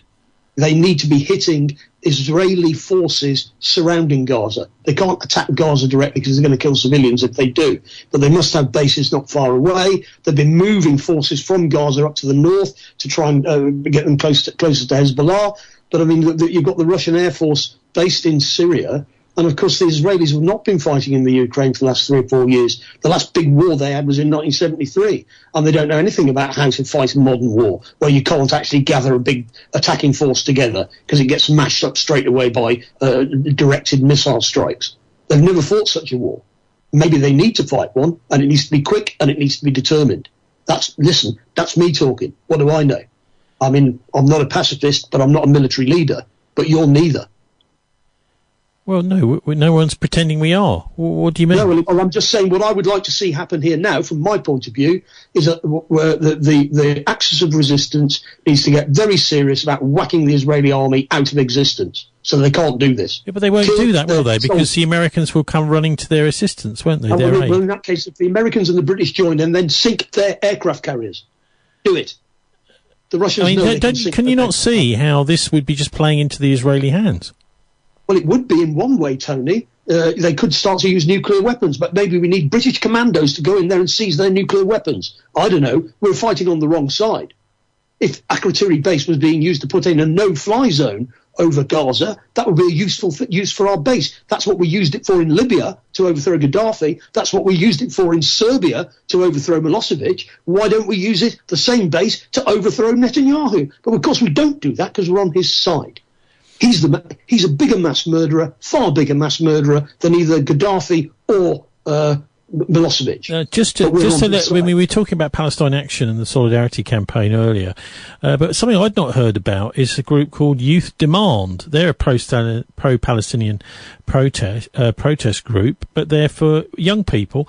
They had got together to disrupt the state opening of Parliament recently, a few weeks ago, appear to have been thwarted by Scotland Yard. So they're not even allowed to do anything, these people. Apparently dozens of members, this is from a month or so ago, dozens of members of the pro-Palestine protest group Youth Demand were arrested by police as part of the Met's policing of the King's speech. Well, it's going back to good old Tampon Charlie again. The article goes on to explain that these people didn't even get anywhere near the Houses of Parliament and the parade at the King goes down the Mall in his coach, etc. As soon as they got their banners, like starting to get them ready, they're surrounded by police and all arrested. Doesn't sound like there is actually a right to protest in this country, particularly under this new King. Well, that's right. And of course, our taxes are paying for the police to do that. And our taxes are also paying for these children to be killed. And ultimately, of course, Britain Britain and its leadership are complicit in all of this. And if we're going to have war crimes tribunals, all of them will have to stand trial. If we're going to put Russian generals on trial, we've got to put British generals on trial. It's got to be absolutely clear. War crimes are war crimes. Everybody gets treated the same. Otherwise, let's not bother with the war crimes trials. Let's just get on with the killing. Now, and no crime for mummies. I had to correct. Last week I wrongly said that I thought Nick Griffin had gone to my school, Langley Park School, which I went to secondary school many years ago. It's not him. It was actually a guy called John Tyndall, who was far more fanatical even than Nick Griffin, who was the former leader of the BNP. Anyway, he fell out with the BNP and he was talking to one of these interviewers. I mean, I don't want to make a habit of putting Nick Griffin on here, Martin, but he's got some interesting things to say now to Syrian Girl this week about the Israel lobbying the BNP. And one of the reasons he was pushed out because he was saying, no, we're not going to be just a pro-Israel group. What are your thoughts on what's been currently happening? Well, it's been a long time building up. The media in Britain, I guess all over the world, are saying, it's all created by the fake information that the murder of 3 little girls in Southport was by a Muslim when it wasn't.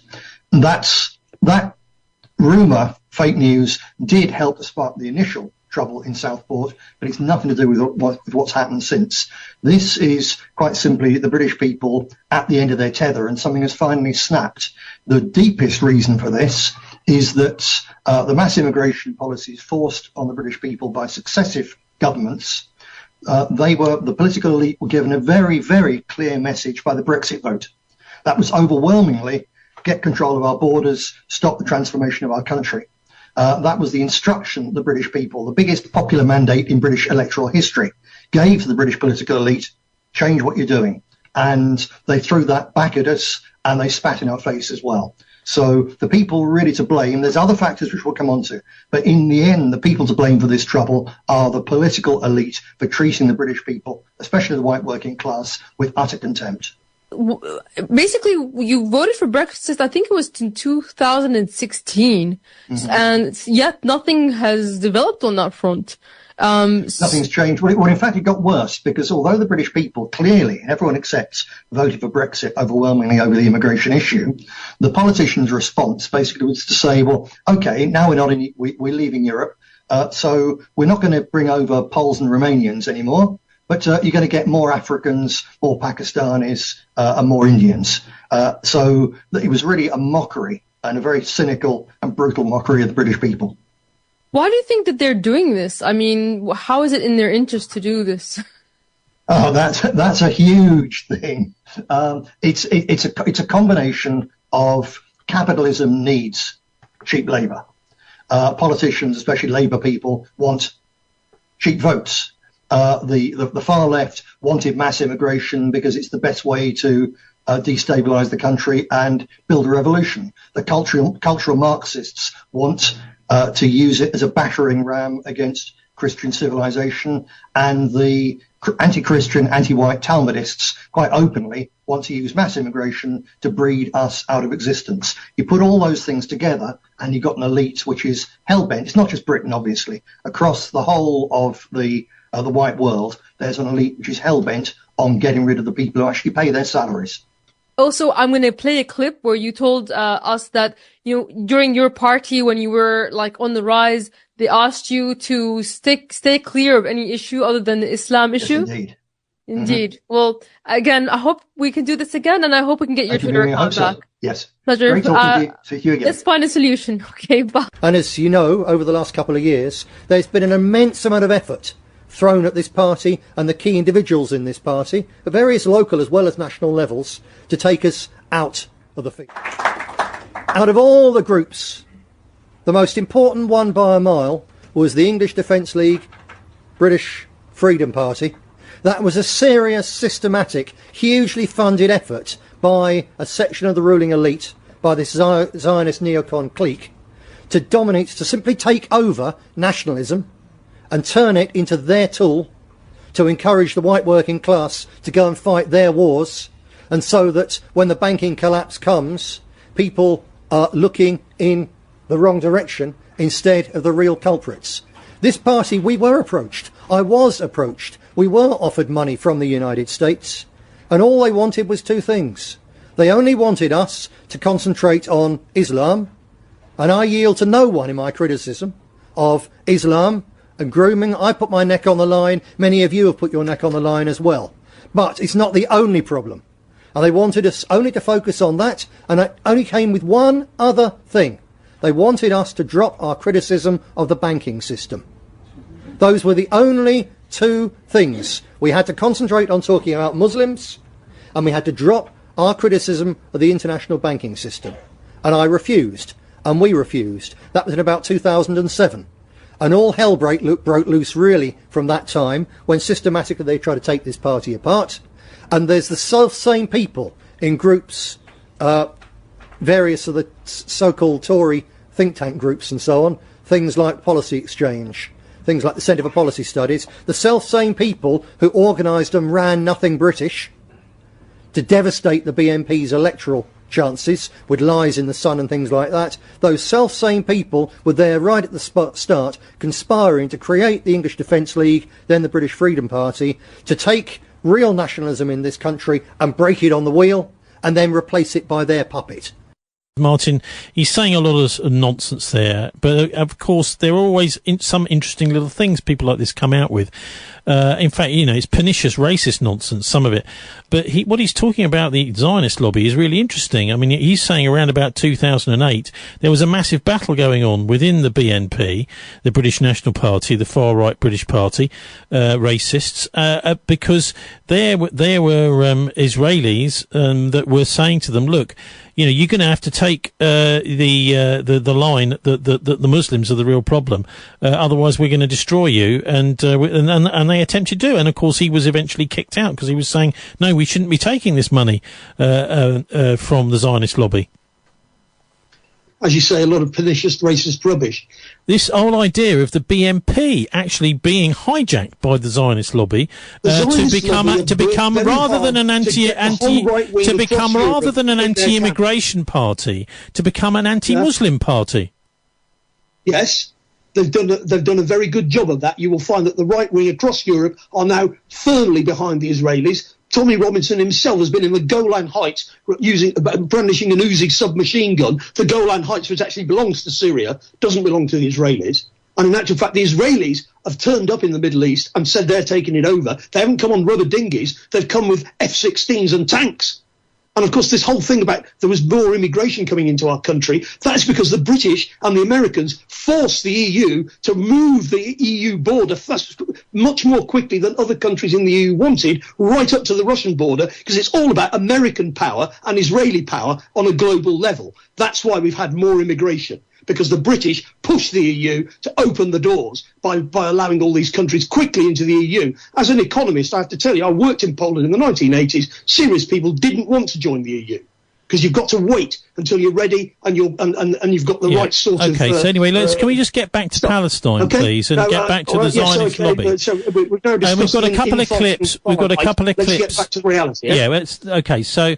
Palestinians, I think it's fascinating to hear Griffin talking about the Israel lobby taking over his party back in... Is that Griffin or was that Tyndall? That's Griffin. That's Griffin, okay. Yeah, anyway, so I will add that onto the podcast because I was supposed to be in that clip and it didn't pop up. I must have somehow, saved the wrong part of the clip or something. Sorry about that, folks. Anyway, look, we're going to have a listen now to a couple of, to wind up, a couple of clips which are much more sort of bigger picture ones. First of all, this chappie is called Thomas Suarez, I think that is, Thomas Suarez, talking about how the Palestinians aren't actually refugees. They are there in internment camps.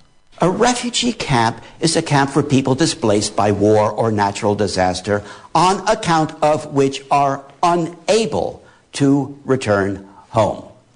So even during 1948, this terminology was a bit of a stretch. But by early 1949 at the latest, the terms refugee and refugee camp were patently wrong. The displaced Palestinians were perfectly able to go home. They were no longer refugees if the term ever applied at all. Yet they remained in camps, dying from cold, hunger, and disease. Why? The single reason they remained in camps then, and the sole reason they remain in camps today, is that the Israeli state blocks them from going home because they are not Jewish. End of story. So these are not refugees and refugee camps. They are interned people and internment camps. They are Israeli internment camps for Palestinian non-Jews paid for by the same international community that now pays for their genocide. The refugee terminology instead makes Israel's blocking people from their own homes sound like some tragedy of history for which no one is to blame and about which nothing can be done. And I am not nitpicking semantics. You recently equated... A refugee camp is a camp for people displaced by... Sorry about that. So Thomas Suarez there, talking about them. Do you think the terminology is quite important, isn't it? He's talking about internment camps. I would call them concentration camps, really. But he's saying that the world is being told that they're just refugees. Well, the United Nations UNRWA, which of course the Israelis want to destroy, is based on the idea that they are refugees. And I take the point that they're not refugees. These people have been pushed into camps in Damascus, in Lebanon, and they can't leave those camps. And of course, that's where the Sabra and Shatila massacres happened in the 1980s, when the Israelis invaded Lebanon and sent the phalangists in there to kill the Palestinians in these camps. They can't leave these camps. Of course, there are refugees from Syria because we tried to overthrow the Assad government and lots of people fled from that. And of course, that's one of the things that Nick Griffin and other people need to understand. If you destroy Libya, Syria, Iraq, that's not very far away, much closer than the United States. And so is Ukraine, much closer. Yeah, well, than the United those refugees might go to Turkey or something. Anyway, look, there's also Ilan Pape's book. There's Ilan Pape's book, which someone sent me in a couple of weeks ago. I don't know how I managed to not let you have it. And this is amazing. This is called The Ethnic Cleansing of Palestine. His recent book out. Pretty much everyone sensible is reading. And Max Blumenthal interviewed him about it a couple of weeks ago. From the Palestinian perspective, this international alliance is terrorism against them. It's meant to intimidate them, to terrorize them, and eliminate them. A pro-Zionist Jewish lobby emerged in America already in 1918. By the time the Second World War ended, it became already a powerful lobby by itself, joined by a Christian Zionist lobby. And these are lobbies that existed already from, if we look at them today, you can say that they are more than 100 years old, this longevity explains also their power and the inertia that everybody obeys them, even without their need to exert pressure.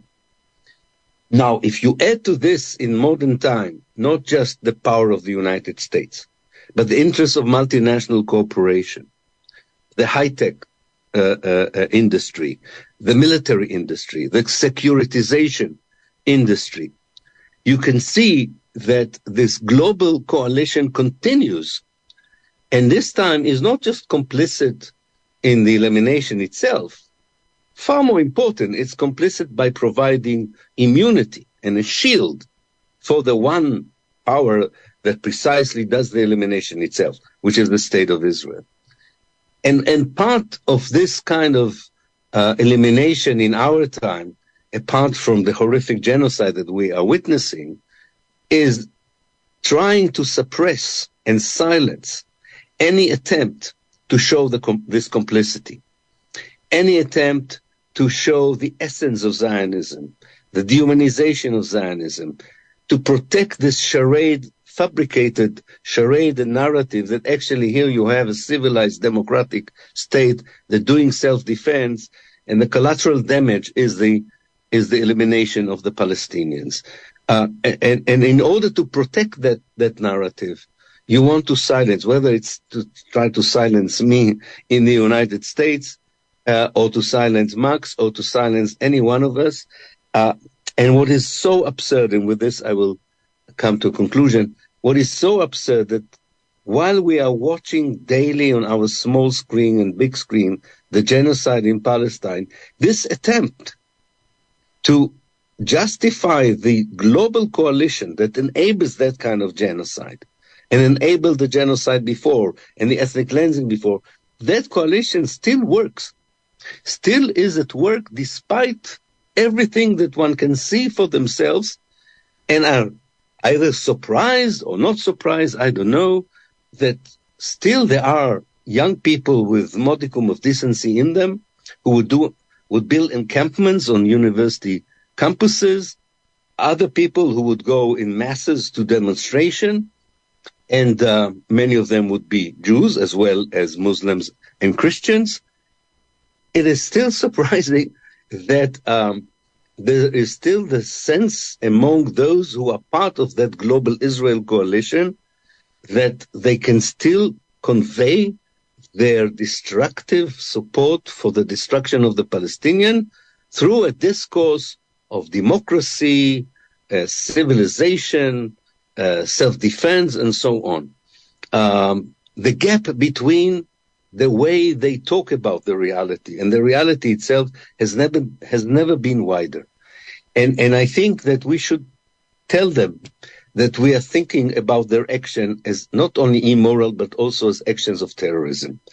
And instead of defending ourselves from accusation, as I was accused in Detroit of supporting terror, I try to give those who question me a short lesson in history, which was not a very good one because I was very tired after 8 years in economy class from London. But as much as I could, I told them, do you think that supporting the Palestinian is supporting terror? Think about what does it mean to support Israel? That is supporting terror. You just got it wrong. Needless to say, that didn't help to shorten the interrogation. It prolonged it. But the point is that we are on the right side of history and using the right language and expanding the definition of state terror and explaining that Palestine, of course, it's not the only place where it happened, but it epitomizes the hypocrisy and double talk of a case study that is 120 years old, in which with the power of the West, a pastoral people were denied their natural and normal existence. And it's unbelievable that they are still there. It shows their resilience. It shows their solidarity. And this is not because the Arab world was particularly helpful, not because the Muslim world was particularly helpful, not because anyone in the world was particularly helpful. This is because of the particular DNA the Palestinians have in their attachment to the land, attachment to their tradition, to their religion, to the area. But with our help, their efforts in the past will be more successful in the future. Thank you. Martin, Ilan Pappé's done a pretty amazing job. His book is called The Ethnic Cleansing of Palestine. He himself, of course, is basically a Jewish exile here. He was having all sorts of trouble over in Israel, so he came over here something like 20 years ago. Yes, well, I mean, he's one of the good Israelis, like there were good Germans. There we are. We're on the cusp of goodness knows what's coming next. It's very hard not to get very emotional about this because all of our lives are on the line here. We could end up with a nuclear war as a result of all of this, and it's going to make climate change look like a hiccup. But nevertheless, most people are still totally unaware of how close we are to the edge here. Very close. And we're very close because we've stupidly allowed ourselves to get to this position. Well, I don't think it's stupidity. I think it's a vice-like control by a tiny clique on some of these major elite institutions. And, of course, the Bilderbergers and NATO have made sure of all of that. Our final clip tonight is from a woman called Anya Parampil. I'll put a link, by the way, to Ilan Pappé's book up on our show page at thisweek.org.uk, of course. She is on Judge Neapolitano's Judging Freedom, or was a few weeks ago, asking, where are the Nazis today? You recently equated NATO and Israel, and the common point was Nazism. Did I get that correctly? And if so, would you explain, please? You know how much I think of your intellect and your courage. This one I'm dying to hear. So this is a tricky one to unpack because there are a couple of ways you could interpret it. There's just the obvious way, which is, well, after World War II, it's well known through Operation Paperclip that Nazis were rehabilitated and absorbed in the U.S. government, namely to establish NASA. And I think that's a chapter in history that we should revisit because I don't totally understand it myself. And I don't think there's been a lot of discussion as to why that happened. But that's not really the case that I was making.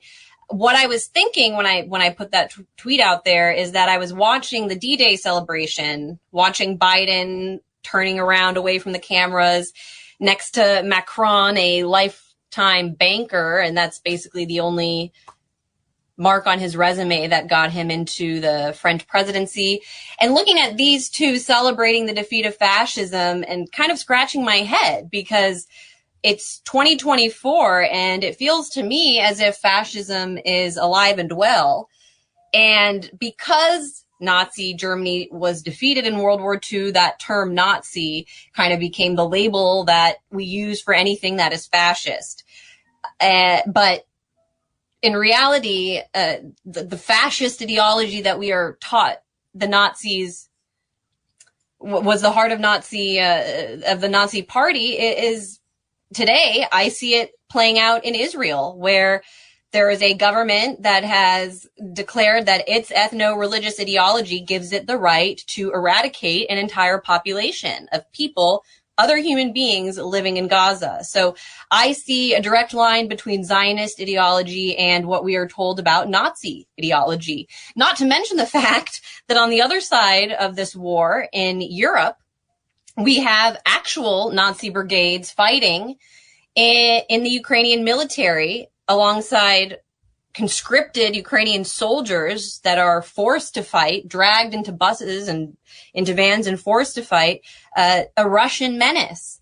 And the Russians were apparently our allies in World War II. So why are we now still fighting them? And you have Macron standing there before the world celebrating the end of fascism, while just weeks ago he was saying he's willing to commit French troops to go die in this war against Russia. How many Ukrainian civilians, Ukrainian conscripted soldiers, how many Russian soldiers have died in this war? How many Palestinians have died over the past 8 months?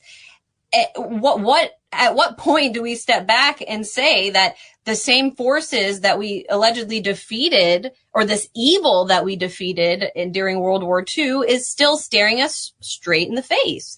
Not to mention the fact that since the end of World War II, when this new international order, whether it's the financial order in the IMF and the World Bank or the political order established through the United Nations, that actually resulted in a very violent decades of war. Immediately in Korea, there was a UN-US campaign to force Korea into this world order, this financial world order, that resulted in the deaths of 20% of the Korean population, the destruction of their entire infrastructure. I've been to Korea and spoken with people still reeling from the effects of that war in the 50s.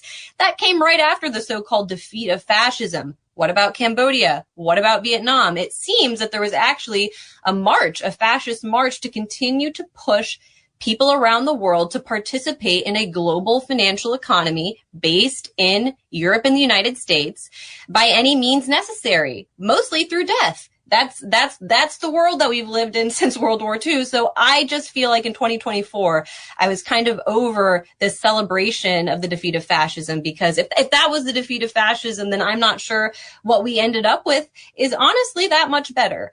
And I'm speaking as an American as well, because there's a lot of talk about Americans having won World War II, but that's not really how I feel. I feel that we got nice perks for a while in terms of the economy, but ultimately what we're left with in 2024 is an economy based on death. Our economy cannot function without these wars, without printing money to buy weapons and then sell them to our friends or subsidize them to our allies.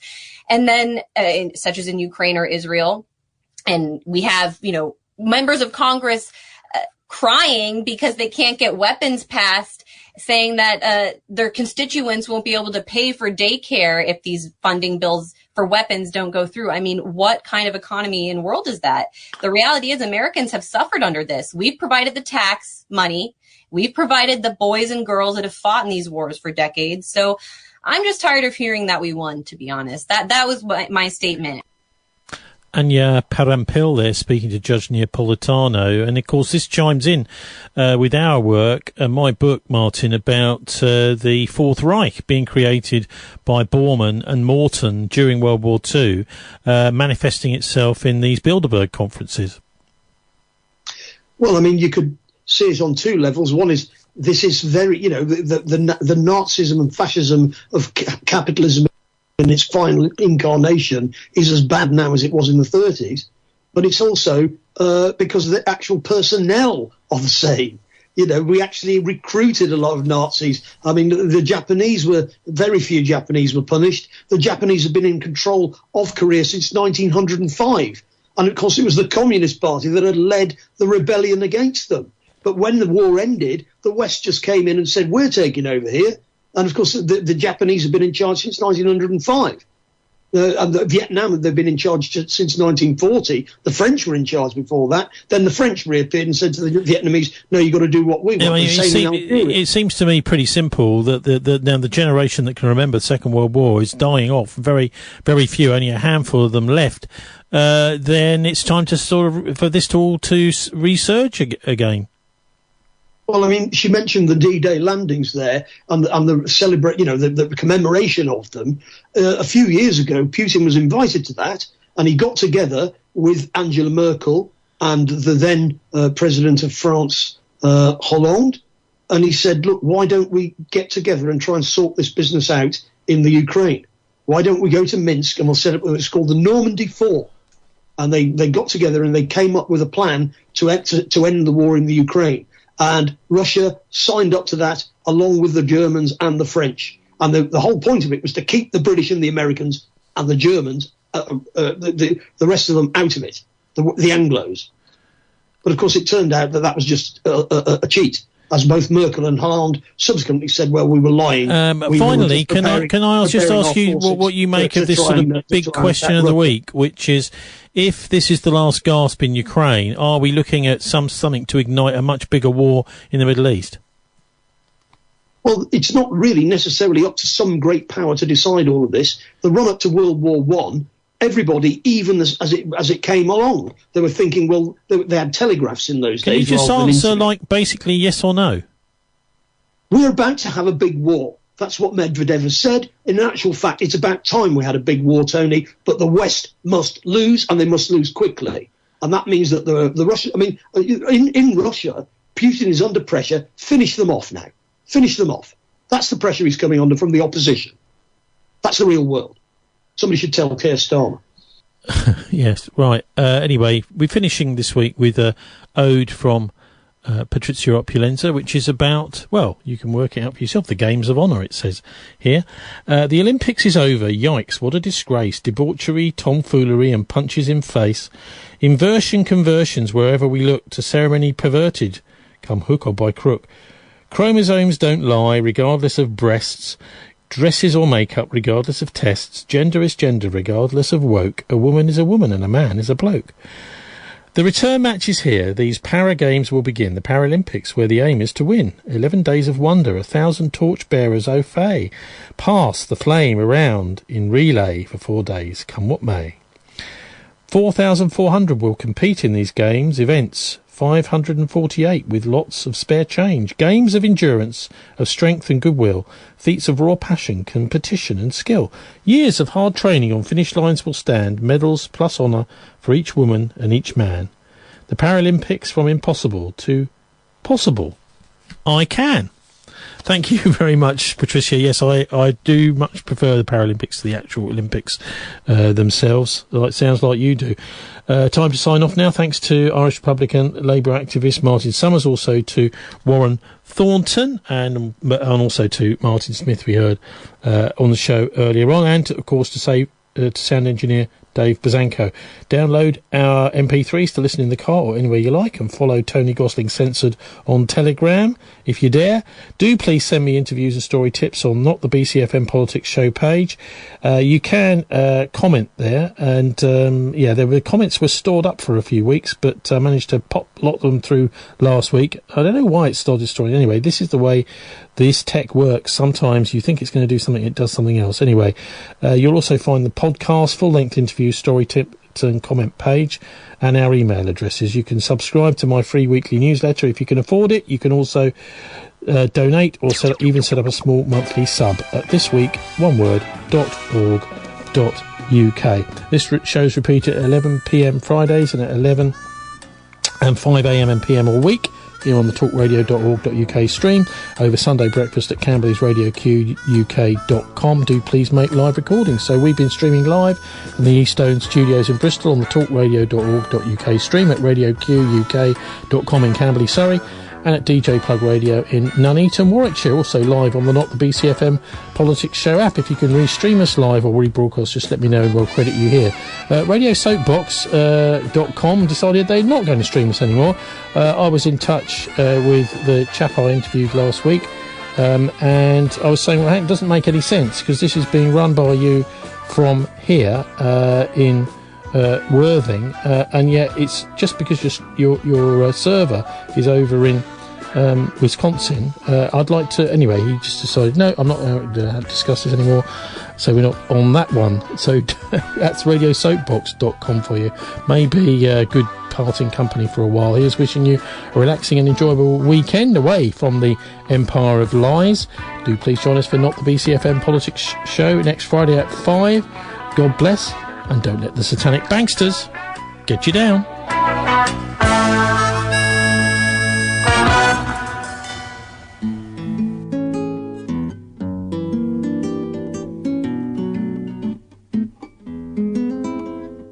Oh, Sister Josephine, what do all these policemen mean by coming to the convent in a grim limousine after Sister Josephine? While you, Sister Josephine, you sit with your boots up on the altar screen, you smoke one last cigar.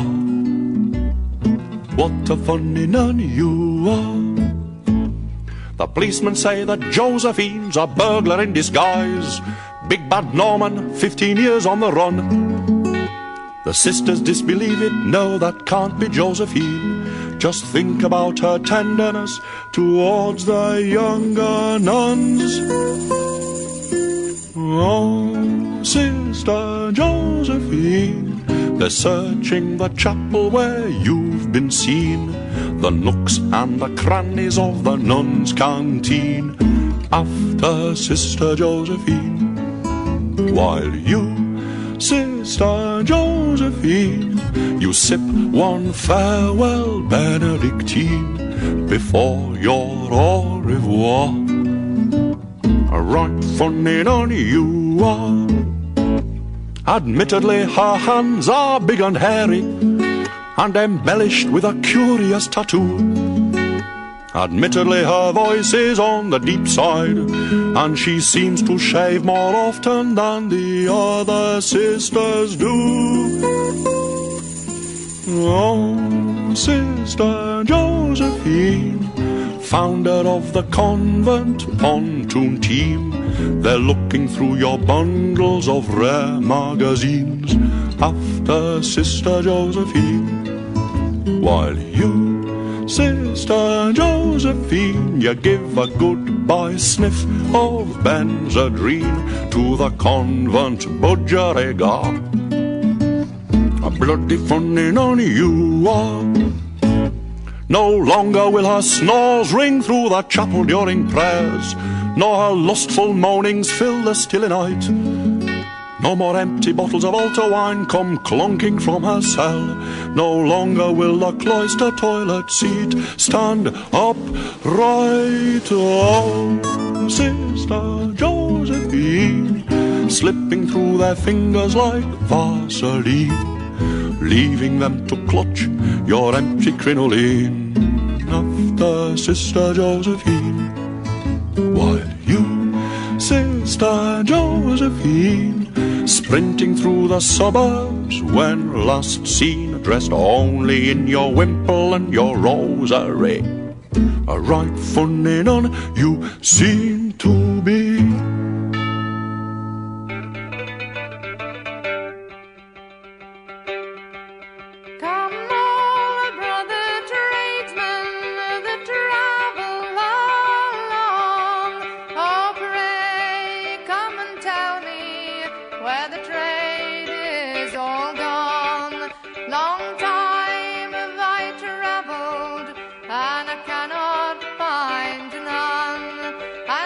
Oh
Castleford Ladies' magical circle meets tonight in an upstairs aspidistra room that's lit by candlelight, where Elizabeth Jones and Lily O'Grady and 3 or 4 more married ladies practice every week unspeakable pagan rites.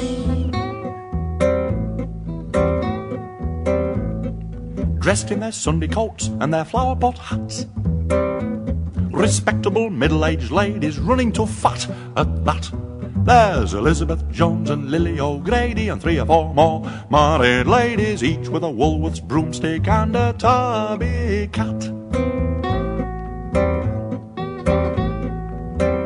But they don't waste time with a Ouija board or a seance now and again. No, none of your wittering, twittering, petty poltergeists for them. No, Elizabeth Jones and Lily O'Grady and 3 or 4 more married ladies prefer to be tickled by the whiskery chins of bogeymen.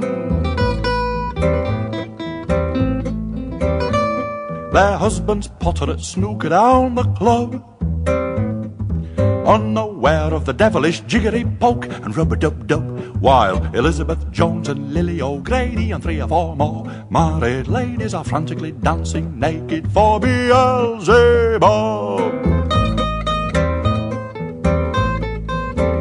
And after the witches' picnic and the devil's grog, after their savage pantings, their hysterical leapfrog, well, Elizabeth Jones and Lily O'Grady and 3 or 4 more married ladies go back home for cocoa and the epilogue.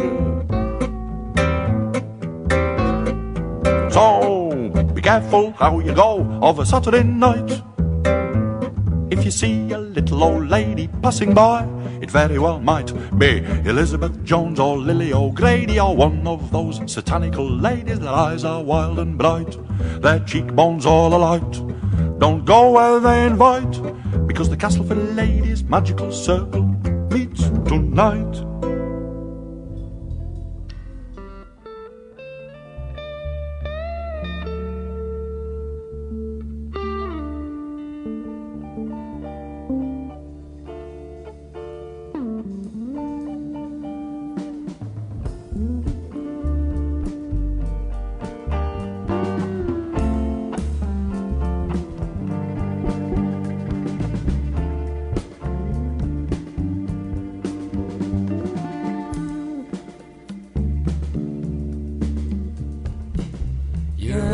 Pretty as you feel, only pretty as you feel inside.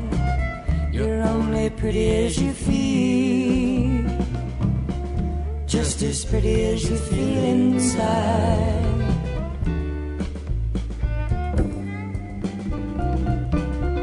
When you wake up in the morning,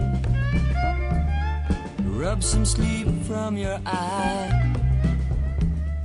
Look inside your mirror, comb your hair. Don't give no vanity a second thought. No, no, no. Beauty's only skin deep. It goes just so far, 'cause you're only pretty as you feel, as pretty as you feel inside. You're only pretty as you feel.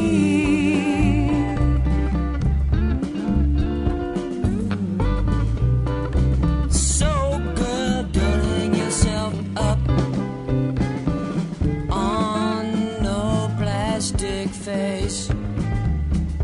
A little bit of soap will wipe away any grease, 'cause you're only pretty as you feel. Mama, I say you're only pretty as you feel inside. Strut.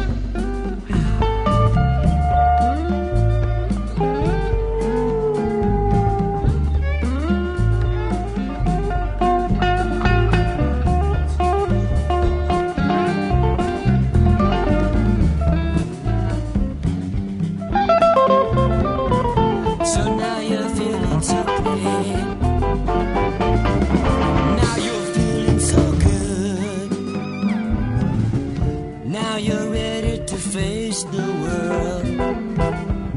Now you're feeling good. Go out there and knock 'em silly, girl.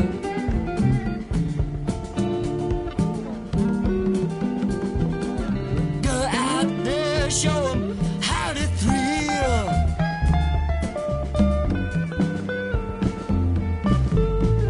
Go out there, show 'em how to thrill. Girl, you're only pretty as you feel. Say, you're only pretty as you feel.